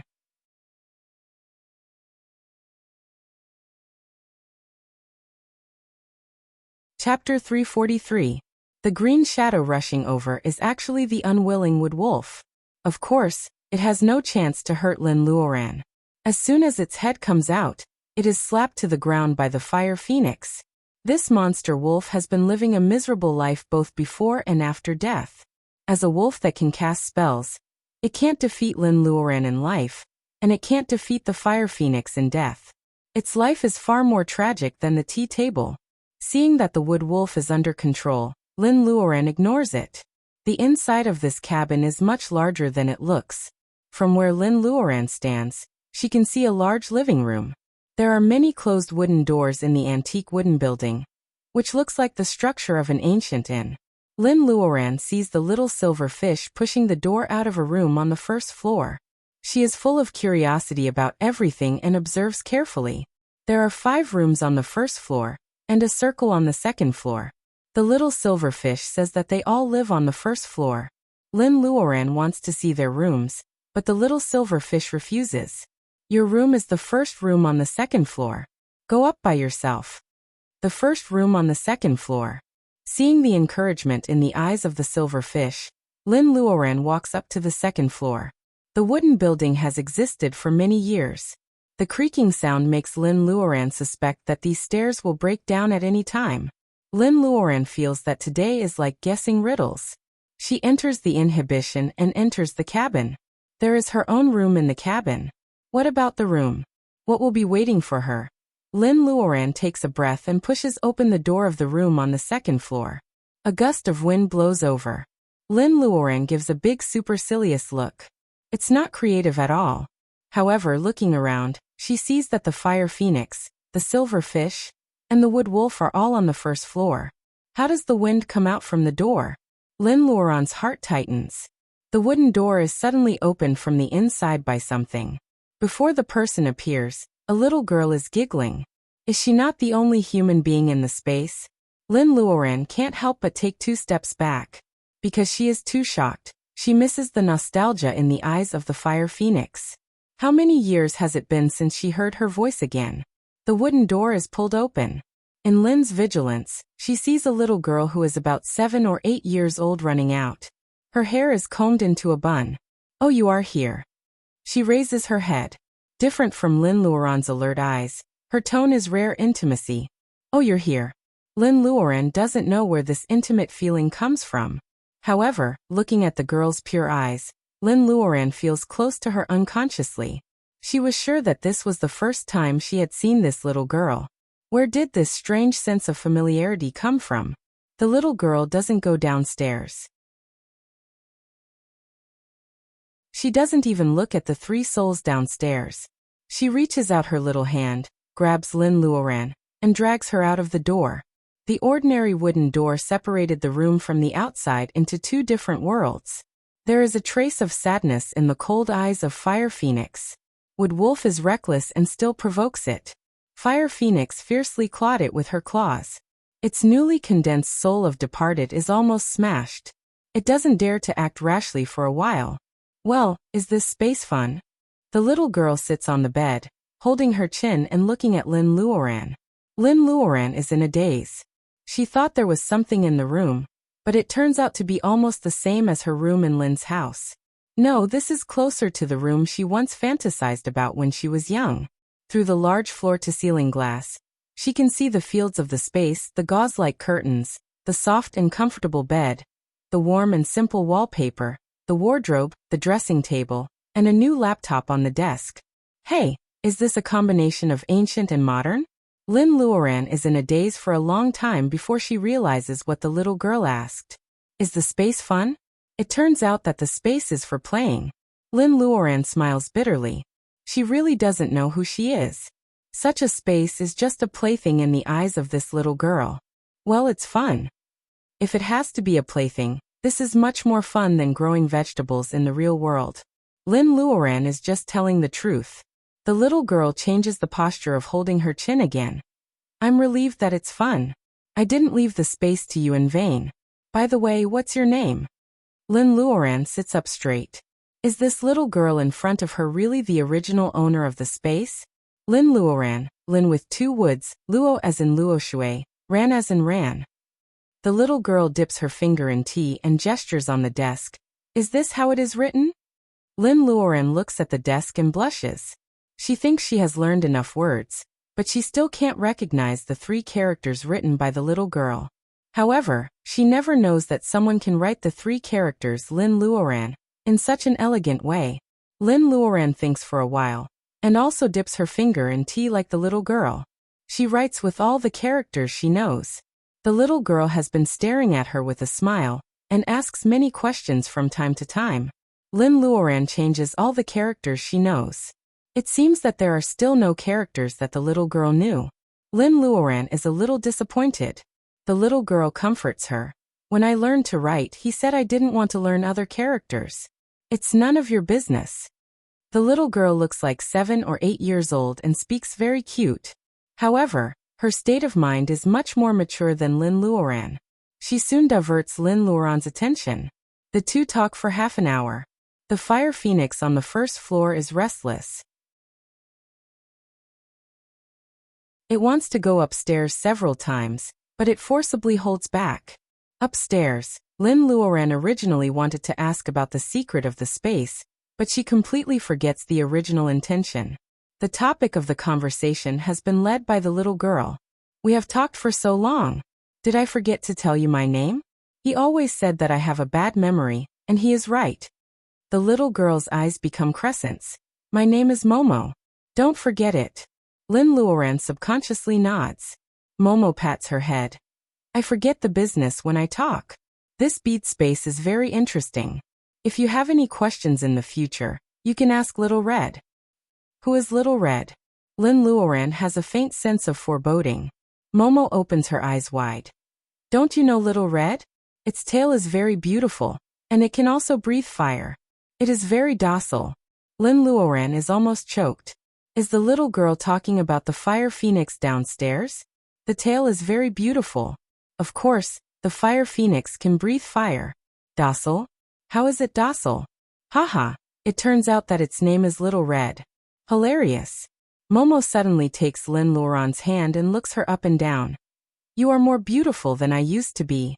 I don't know if he likes a girl like this. Can you promise me that you will help me take care of him in the future? Lin Luoran feels uncomfortable under Momo's gaze. Who is he? A cultivator's oath is confirmed by the Tao of Nature. She can't make a promise casually. Momo thinks for a while and reaches out her hand to make a water mirror. The figure in the mirror makes Lin Luoran stunned. The man in robe. The man in robe who writes golden characters.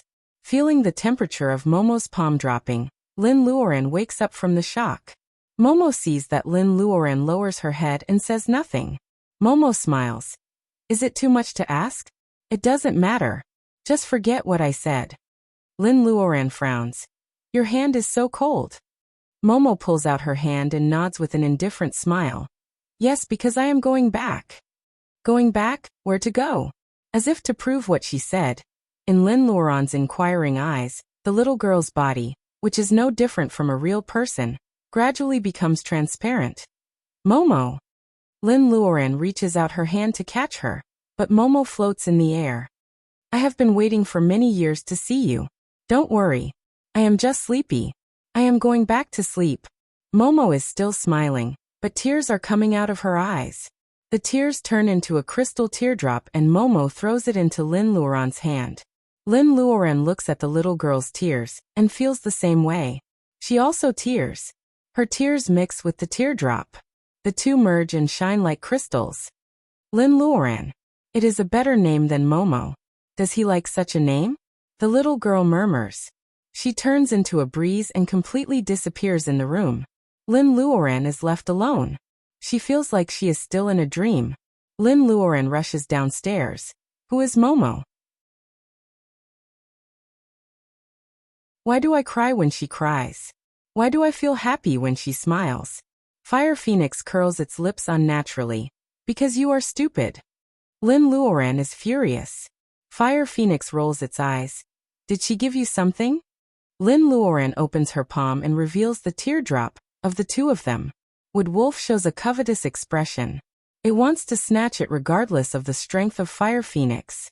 However, Fire Phoenix grabs it and puts the teardrop between Lin Luoran's eyebrows. Lin Luoran doesn't know what it is. It is incomparable in Lin Luoran's ocean of consciousness. When it sees the fly Apsara's painted sculpture, it hides in it. Wood Wolf grimaces. You are going too far. You are really going too far. Now even Lin Luoran feels it is annoying. She straightens her face. Now that we have time, shouldn't you tell me some questions? Fire Phoenix gloats and takes the silver fish back to their own room. Seeing that Wood Wolf is embarrassed, Lin Luoran touches her eyebrows. The appearance of Momo not only doesn't solve the mystery, but also makes her have more questions. She remembers in her dream that the bead space belongs to the man in robe. However, Momo said that she gave the bead to her.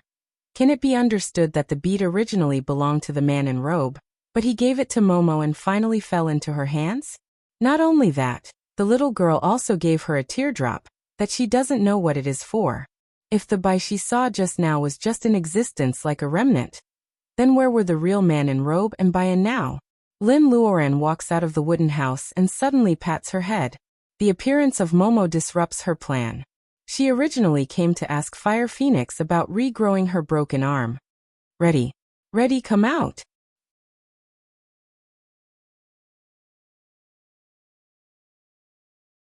Chapter 344. In the hot spring pool, Zhe Yitong is stripped naked and soaked in the hot spring. Only her small head and shoulders are exposed. Lin Luoran is holding a small bowl in her hand. The bowl is half filled with black liquid. Under her mixing, it glows with a faint golden light. Ajia, can this really cure my arm? Zhe Yitong's eyes are flashing and she swallows. In half a year, the wound on her broken arm has long healed, leaving an ugly lump of flesh. The pink lump of flesh makes the wound look horrible. However, she has seen it for so long and has long been used to it. What makes Zhe Yitong swallow is the medicine mixed in Lin Luoran's hand. The strange fragrance makes people greedy. Is such a thing really used to cure diseases? Lin Luoran feels the medicine and smiles. Little glutton, Of course it is used to cure wounds. But it will be very painful. Can you bear it? Zeitong nods fiercely. Compared with the pain of losing her arm forever, she is certainly willing to choose the former. Lin Luoran frightens her. If you move around and your arm grows crooked, you will cry. Zeitong's little face wrinkles. Seeing that she finally stops twisting, Lin Luoran carefully applies the medicine to the wound on her broken arm. The black medicine mixed with golden light is not soluble in water. Instead, it seeps into Zeitong's wound and disappears in the blink of an eye. Lin Luoran carefully considers the dosage, and then puts away the rest of the medicine. She is not stingy, but this spirit medicine is too precious. This black thing is the dragon marrow from the Dragon Palace in Dongting. Dragons have strong bodies and the regenerative function of their marrow is naturally incomparable. It was just that in the past, ordinary cultivators couldn't get their hands on dragon marrow for things like regrowing severed limbs, and powerful cultivators couldn't use this function. Plus, the dragon race was powerful, so the effect of dragon marrow didn't spread. Because of the powerful regenerative function of dragon marrow, Zeitong's ordinary body might not be able to bear the little dragon marrow if she hadn't been nourished by the spirit rice and fruits provided by Lin Luoran in the past 6 months. Lin Luoran plans to use the rest of the medicine on the little cultivator, who lost his arm during the siege of the bloodline. Although the dragon marrow is precious, it is worth it to make a little girl like Zeitong smile again in Lin Luoran's eyes. In the hot spring, Zeitong has begun to twist her body. The warm pool water makes her blood flow faster. The medicine takes effect quickly and Zeitong's pain comes. A person's arm, including the time it has been developed in the mother's body, will not be shaped until it grows straight and develops with the body. If Zeitong wants to regrow her broken arm in a short time with the help of dragon marrow, the pain of cell division is enough to make this 12-year-old girl wander in hell. What a stubborn little girl. Lin Luoran looks at her sweaty but silent face. Lin Luoran loves her. A burst of soothing wacken of wood is sent into Zeitong's body. The little girl falls into a deep sleep. Lin Luoran estimates that it will be a few days before she wakes up. At such a tense moment, she can't be away from others. Lin Luoran simply sits down by the spring. There are vines everywhere in this valley.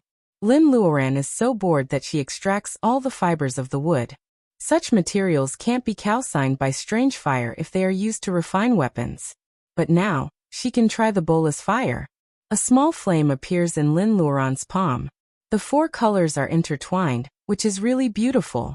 This is not the effect of the fire spell, but the bolus fire that Lin Luoran can have after bearing essence. This kind of slow fire is stable and long-lasting. It is really the best fire for making elixirs and refining weapons. The fibers of the vines turn into a pool of blue water in the bolus fire. Under the guidance of Lin Luoran's fingers, thin and crystal silk threads are drawn out. It seems a good idea to make a dress with such silk threads as a gift for Zeitong's broken arm. That Zeitong vaguely remembers having a long dream. In the dream, she wears gorgeous Tibetan clothes and falls into her mother's arms. Everyone cheers for her return and lights a bonfire. The mutton is sizzling on the fire. White Cloud is so greedy that she can't help sneezing. She suddenly opens her eyes. What she sees is still the cave where she has lived for half a year. Zeitong doesn't know how long she has been soaking in the hot spring. She feels that her hair is wet by the steam, and it is uncomfortable to touch her ears. She stretches out her hand to lift her hair, and suddenly freezes. She stretched out the arm that was originally severed. Zeitong's eyes widen. Her right arm is intact at this time. Compared with before, there is no difference. No, there is a difference. For example, the brown scar on her elbow that she burned by the fire when she was 6 years old is gone. This is a brand new arm. Zeitong compares the 2 neat arms and jumps happily in the hot spring pool. When she is tired of jumping, she finds that Lin Luoran is not there. Zeitong climbs up from the hot spring pool and finds that her old clothes are gone. There is a new dress on the haystack. She picks it up and compares it. It is the same size as hers. Is it for her? This dress is so beautiful. Zeitong holds the necklace in her hand. The material is smoother than silk with green background. The cuffs, collar, and skirt are all inlaid with soft fur. The skirt is decorated with many green beads.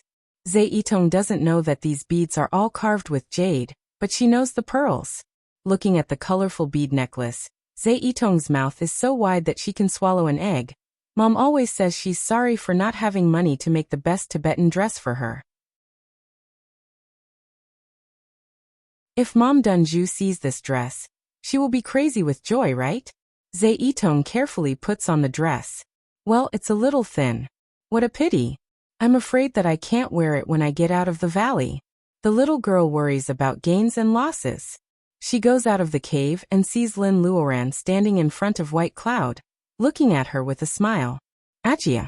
She calls, but her eyes are red. Although she calls Ajia, she knows that Lin Luoran is not her real Ajia.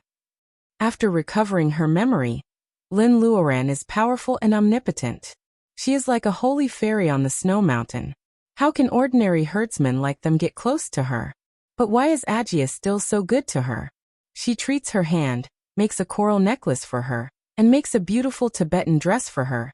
Seeing the tears in the little girl's eyes, Lin Luoran squats down to comfort her. A crying little girl is not beautiful. It's cold outside the valley. Put on this hat. This is a beautiful white hat with round coral beads mixed with emerald green. Zhe Yitong almost falls in love with it at first sight. Are we going home? Zhe Yitong puts on the hat, and the beads hang on her forehead. The little girl benefits not only from the regrowth of her broken arm, but also from the skin all over her body. At this moment, she looks no worse than any girl who grew up in the city. Yes, let's go home. Lin Luoran carries her to the horse and jumps on it. Go home. Not only Zhe Yitong wants to go home, but also Lin Luoran, who has been away from home for a year. White Cloud is very fast. They soon go down the snow mountain and cross the Silver Lake. After crossing several grassy hills, Lin Luoran has already seen the familiar yurt. Dunju is packing the fodder. Hearing the roar of White Cloud, she raises her head. One glance is enough to make her burst into tears. Mother and daughter are connected by heart. Although they haven't seen each other for half a year, although Zhe Yitong's skin is not the same as before, and although she is wearing a gorgeous Tibetan dress at the moment, Dunju still recognizes at a glance that this is her daughter who has been missing for half a year. Zhe Yitong. Anner. Zhe Yitong gets off the horse and rushes into Dunju's arms. Lin Luoran's eyes are slightly wet. Anner. She hasn't heard this name for a long time. Although life is a never-ending journey and she can't stay on the grassland to watch the sun rise and the moon set all her life, she will always remember the days when she was Anner. Herding sheep, harvesting grass, making butter, and participating in horse racing are all an aria worthy of Lin Luoran's forever collection. Speaking of home, she also has one in the Naka grassland.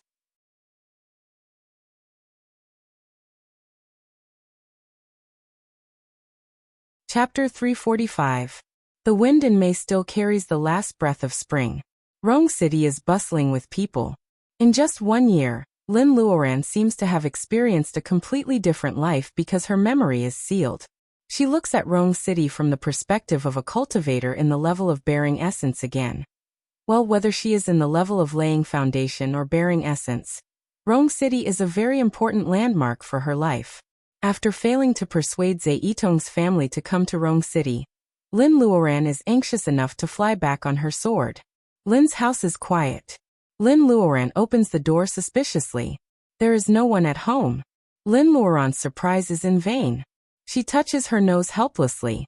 In the evening, her first apprentice Yuan Yi comes home with exhaustion. Seeing his grandmaster sitting in the hall, he is both surprised and aggrieved. Grandmaster, did you advance again? In Yuan Ye's eyes, his grandmaster who was in the level of laying foundation was like a high mountain that he could only look up to. Now Lin Luoran is like an inclusive sea. Yuan Yi scratches his head. Why did he use the word again? The speed of his grandmaster's breakthrough is too fast. Lin Luoran nods. It's just bearing essence. The road ahead is long. We should work together. By the way, why are you here alone? Yuan Yi almost falls down. It's just bearing essence, just bearing essence. Come on, Grandmaster, you are talking about bearing essence. Hearing Lin Luoran mentioning his family, Yuan Yi feels aggrieved. Grandmaster, they are all in the capital. They didn't take me there. Lin Luoran kicks him. It's shameful for a man to act cute. Lin Luoran asks carefully and realizes that she came back at the wrong time. Mr. Lin, Mrs. Lin, Zheng Tian, Li Xier, and even Goldie all flew to the capital the day before she came back. Even the honest Rong Donglin skipped work. Well, Sister Rong, who has been working in the Lin family for a year and hasn't been fired, also skipped work with her brother. What makes the Lin family so excited is related to Luodong and Huang Weijian, who are studying in the capital. According to the reliable news from Yuan Yi, Luodong, the young master of the Lin family, seems to have puppy love in less than a year of college. Hey, you guys are obviously going to see Luodong, okay? Yuan Yi adds oil to the vinegar. He just wants his grandmaster to wave his hand and take him to the capital. Why was he always the one who looked after the house? Book 2 tickets for this afternoon. Lin Luoran will never admit that she is interested in gossip. Well, she has to maintain her image as a master in front of her apprentice. Lin Luoran deceives herself and says that she is just concerned about her brother. Yuan Yi runs away happily, but there is another guest in Lin's house. As soon as Lin Luoran steps into the house, Yang Lisha, a female monster who looks like a sensitive sniffer dog, arrives. Lin Luoran doesn't like Yang Lisha's bad habit of climbing over the wall instead of going through the front door. However, Lin Luoran can't understand how shocked Yang Lisha is. As a monster vine with a long life, Yang Lisha has seen many cultivators. Although Lin Luoran's talent in cultivation is not as good as Yang Lisha's, she has witnessed many peaceful years. If Lin Luoran's talent in cultivation is second, no one dares to call themselves the best. You actually formed your gold core. Lin Luoran almost chokes. You don't seem to want me to bear essence. Yang Lisha shakes her head and stares at Lin Luoran inquisitively. Whether it is the trip to Babylon in the Tower of Babel, or the terrifying speed of cultivation, the female monster is sure that this female cultivator, who should be very poor in aptitude, must have a big secret. That crazy Jiangshang can't teach such an apprentice. To be honest, I was not optimistic about your plan to find Mount Punglai. Your personal ability is too low. Even if you find Spirit Mountain, you probably won't be able to enter. Lin Luoran peels an orange. What about now? Do you feel more confident with the personal ability of bearing essence? Yang Lisha laughs. Only young people like you who haven't seen the golden age of cultivation think highly of the level of bearing essence. 10 cultivators with the personal ability of yours may not be able to reach Punglai. However, if you go alone, maybe you can make it. Yang Lisha makes Lin Luoran dizzy. She asks the female monster again, but she refuses to talk more. You have to think about it carefully. The way back to Punglai is uncertain. When you decide on the day of departure, come to the flower shop to find me. Of course, you have to exchange the soul wood. The female monster walks away after saying this. Looking back at Lin's house, as a knowledgeable monster, she believes in Lin Luoran rather than the personal ability of the level of bearing essence. This female cultivator had a tenacity that wouldn't give up until she reached her goal, which was rarely seen. Lin Luoran feels that she likes this female cultivator a little bit. They both have similar obsessions. Lin Luoran hopes her mother can get the Taoist root, and she hopes Voidy can wake up. Lin Luoran doesn't have time to explore Yang Lisha's mind. She also doesn't want to face the slightly heavy topic of when to leave for now. She and Yuan Yi are on the plane to the capital. She hasn't informed Mr. Lin and others yet. She wants to keep the surprise to the end. Anyway, Yuan Yi knows the hotel where they are staying, so he can help them find the place accurately. Far away in the capital, Lin Luodong is walking on the boulevard of the campus with a gentle girl. Suddenly, he sneezes for no reason. He has a feeling that someone has been peeping at him in the past 2 days. As a young cultivator who has opened the ocean of consciousness and trained qi into his body, Lin Luodong checks the surroundings repeatedly. After making sure there is no abnormality, he starts to talk with the girl again. Although it is already early summer, aren't you wearing thin clothes? The girl blushes. Hearing Lin Luodong sneezing, she is very concerned about his body. Invisible onlookers stare at Lin Luodong. He is wearing jeans and a black shirt. As a cultivator, he is really wearing thin clothes in May. However, the girl next to him is wearing a short-sleeved t-shirt, a pleated skirt and silk stockings. She is delicate and pretty, but she is really thin. The girl dresses up for the man who likes her. There is indeed adultery.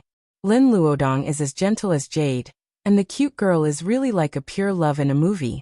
People can't help thinking about it. Lin Luodong gets rid of the feeling of being peeped at. He sends the girl back to the dormitory and turns back. He pretends to walk on the tree-lined path casually. When he passes the grass, he suddenly launches an earth spell. Under the bright sky, the ground of the school suddenly sinks. With a cry, someone finally falls into the pit. What an unfilial son. The mini-world can't stand it anymore. Li Shi Mr. Lin, and Zheng Tian are all cultivators. However, Mrs. Lin, as an ordinary person, almost falls over the pit. She can't help but complain. When the light disperses, Luodong sees his parents, Li Shi, Zheng Tian, Rong Donglin, and his sister on the grass. He is totally stunned. He thought that the feeling of covetousness is from other cultivators with bad intentions. Who knows that his family is actually peeping? The young man feels that his temples are swollen. Mom, Dad, sisterly, why are you here? What he wants to ask is, why do you come here secretly? People push each other. Some say that the weather in the capital is good, and others say that the scenery of the school is not bad. They just don't get to the point. Lin Luodong glances at his father. Mr. Lin looks like a gentleman. Mrs. Lin is still complaining that she is frightened. Lin Luodong is such an unfilial son. Li Shi only stares at you with her big and innocent eyes. Do you want to find clues from her eyes? Sorry, there is nothing in the eyes of a natural simpleton. Hey, who can tell me what is going on? At the corner of the dormitory, Huang Weijian wisely stops. Goldie landed on his arm, and beside him was Wei Shui, who was fuming with anger. For the sake of their great friendship, Huang Weijian decides that he can't stand out, and tell Luodong that he is the spy who leaked the information to Luodong. But then again, he was doing this for the sake of his brotherhood.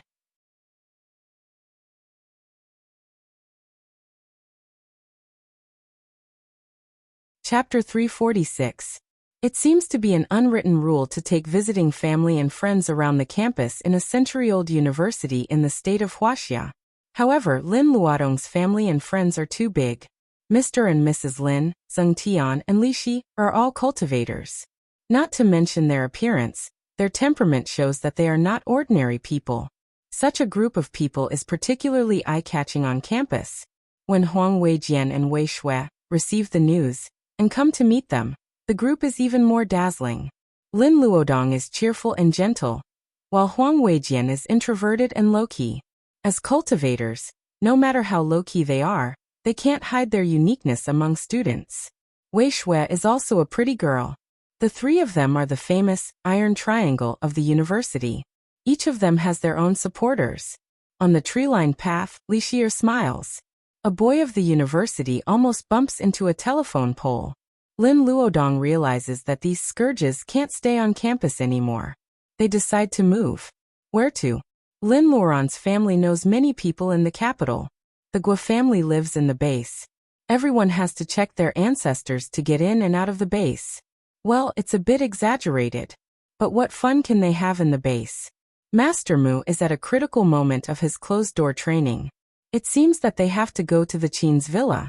Li Shi curls her lips. We should buy a suite near the university. Your dormitory is so small.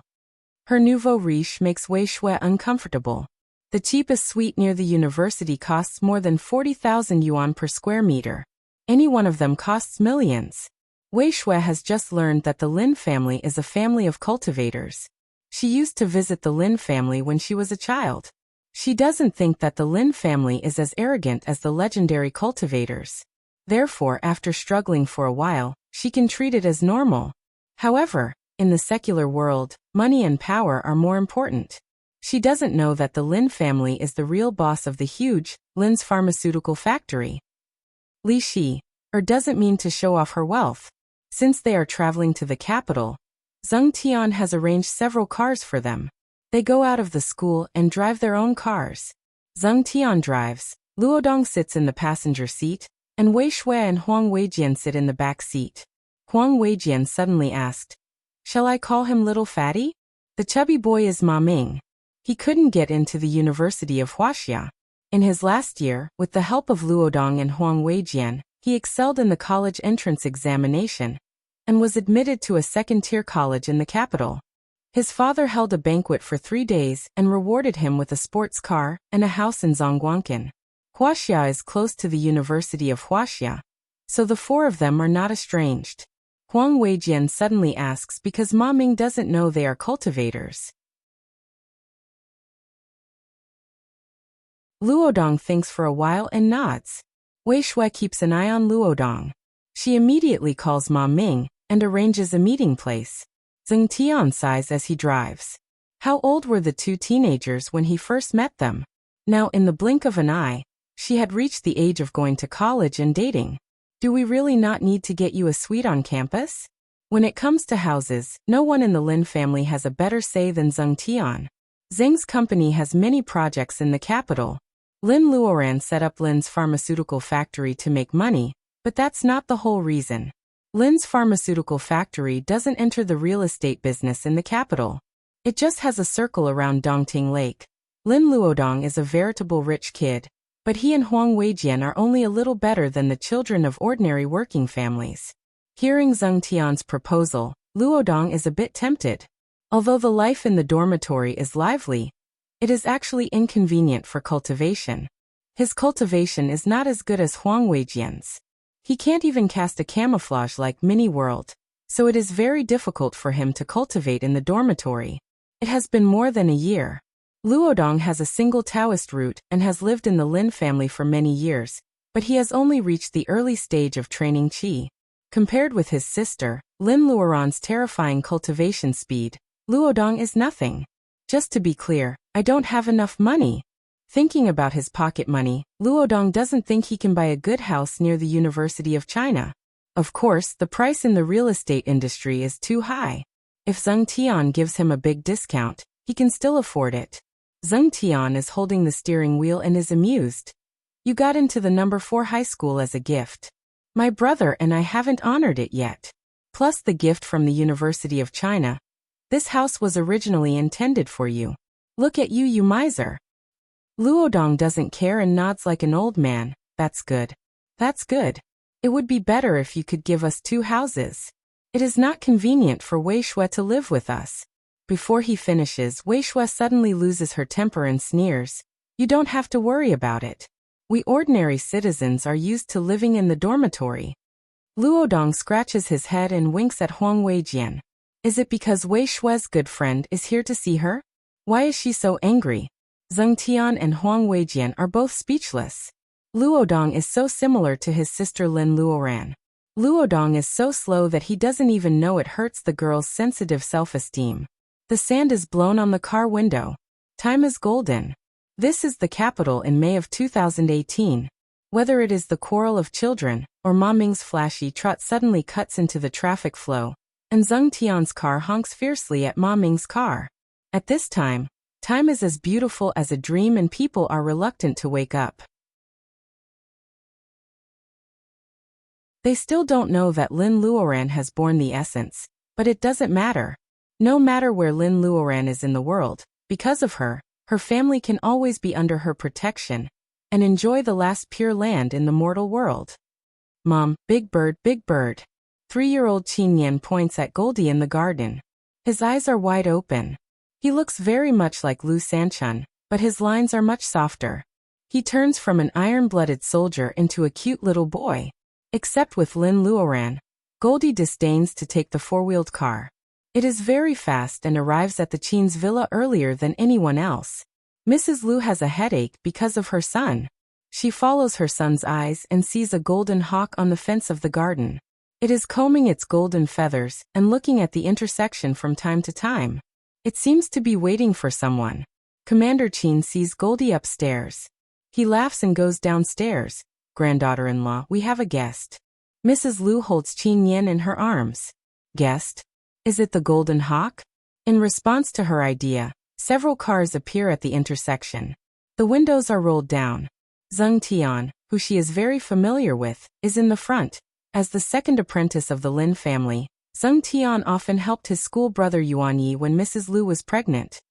The Lin family is here. Mrs. Lu holds Qin Nian in her arms and greets them. She has lived a rich life for several years, and she has not lost her cautiousness. The Qin family is the support of the Lu family, and the Lin family is also the support of the Qin family. Commander Qin is still as healthy as before. Mr. Lin holds his hands together. After greeting Commander Qin, Lin Luodong and the others go up to greet Commander Qin. Wei Shui also greets Commander Qin. Fatty has sharp eyes and recognizes Commander Qin as a former senior in the military of Wuxia. Well, Lin Luodong's family is really popular everywhere. Fatty is very proud of the decision he made in the past. It is certainly the right decision to integrate into this small group. As for the purpose of secretly sabotaging, he has already forgotten it. One is marked by the company one keeps. It is easy to lose the bad side of one's character and become more and more like the kind of person one once dreamed to be. Mrs. Lu goes to take care of the guests with her maid. Commander Qin waves his hand and tells her to call Lu Sanchun back with him. Commander Qin winks at Mr. Lin. Mr. Lin laughs. There is enough spirit wine. Not only the spirit wine, but the picky Lins also put a lot of homegrown fruits and vegetables in Mr. Lin's storage belt. Mrs. Lu can only take care of some meat. Ma Ming is still wondering what spirit wine is. Lin Luodong proposes to have a barbecue dinner tonight. Commander Qin remembers the wild boar meat in Qingqing Villa that year, and his saliva begins to secrete unconsciously. However, there is no wild. This is even easier. Lin Luodong solemnly asks Goldie. After promising him endless benefits, the arrogant king finally bows to delicious food and agrees to be the hunter. Ma Ming is dizzy. However, even Wei Shui is used to it. Fatty is deeply disappointed and feels that he is excluded from a small circle. Lin Luodong and Huang Weijian look at each other helplessly. In fact, it doesn't matter if they tell Ma Ming the truth. However, will Ma Ming be more arrogant after knowing that he has two powerful people behind him? Well, they can't expect everyone to have the same personality. If Ma Ming knows to keep a low profile one day, he will not be Ma Ming. Let's talk about it tonight. Lin Luodong promises. Fatty groans and reluctantly accepts this. The Qin family is bustling. Sister Rong has been trained to be a good housekeeper and her cooking skills have improved. The most important thing is that she has learned how to behave properly and takes the initiative to help. The barbecue rack has just been set up. Mrs. Lu is still arranging the charcoal, Rong is helping his sister to wash the fruit, and the teacher is busy. Lin Luodong dares not to be negligent. In the end, it becomes a labor meeting attended by everyone. Qin Nian, who is like a little bun, grabs Li Shier's skirt. They stare at each other for a while and Li Shier is defeated. As a cultivator in the level of laying foundation, she has to perform magic in front of Qin Nian. The sharp spell of gold is just for show, which makes everyone laugh. Goldie runs back and forth 3 times in less than an hour. The first time, he catches 2 hares. The second time, he catches 2 pheasants. The third time, he throws a deer in the yard. Commander Qin is embarrassed. What level is the Sika deer? Mr. Lin coughs and changes the topic. Let's go fishing together someday. Fishing in the clubs in the capital is boring. Where can we go fishing in the wild? Seeing that Commander Qin has changed the subject to talk about fishing with Mr. Lin, the rest of the people are relieved. Having a righteous elder in the family was really a test. The poor Sika deer is disemboweled and the hares and pheasants are turned into skewers. A long dining table is placed in the yard with all kinds of vegetables, meat, and cut fruits. Tonight there is a lively buffet barbecue. Ma Ming takes a sip of spirit wine. He feels that the liquor he used to drink in the bar has become as good as dishwater. He is about to express his emotion when Qin Nian shouts at the intersection. Dad is back. Lu Sanchun is usually busy. The happiest time for Qin Nian is when Lu Sanchun comes home. He waves at the intersection. Everyone follows his line of sight, and they are all surprised. Lu Sanchun is not the only one who comes back. Lin Luoran, who hasn't seen her for a year, is very heartless, and Yuan Yi, who has been left at home and is full of resentment, are smiling at everyone. I didn't miss dinner, did I? Mrs. Lin lowers her head and wipes her tears. You are so heartless. You're tuning in to the Li Mei's Wuxia Whispers YouTube channel. We're so grateful for your support, and don't forget to subscribe to join us on this incredible journey through captivating stories. Your generosity through donations truly makes a world of difference, as it's the primary source of revenue that allows me to expand and enhance this channel for you. Thank you from the bottom of my heart for being a part of this adventure.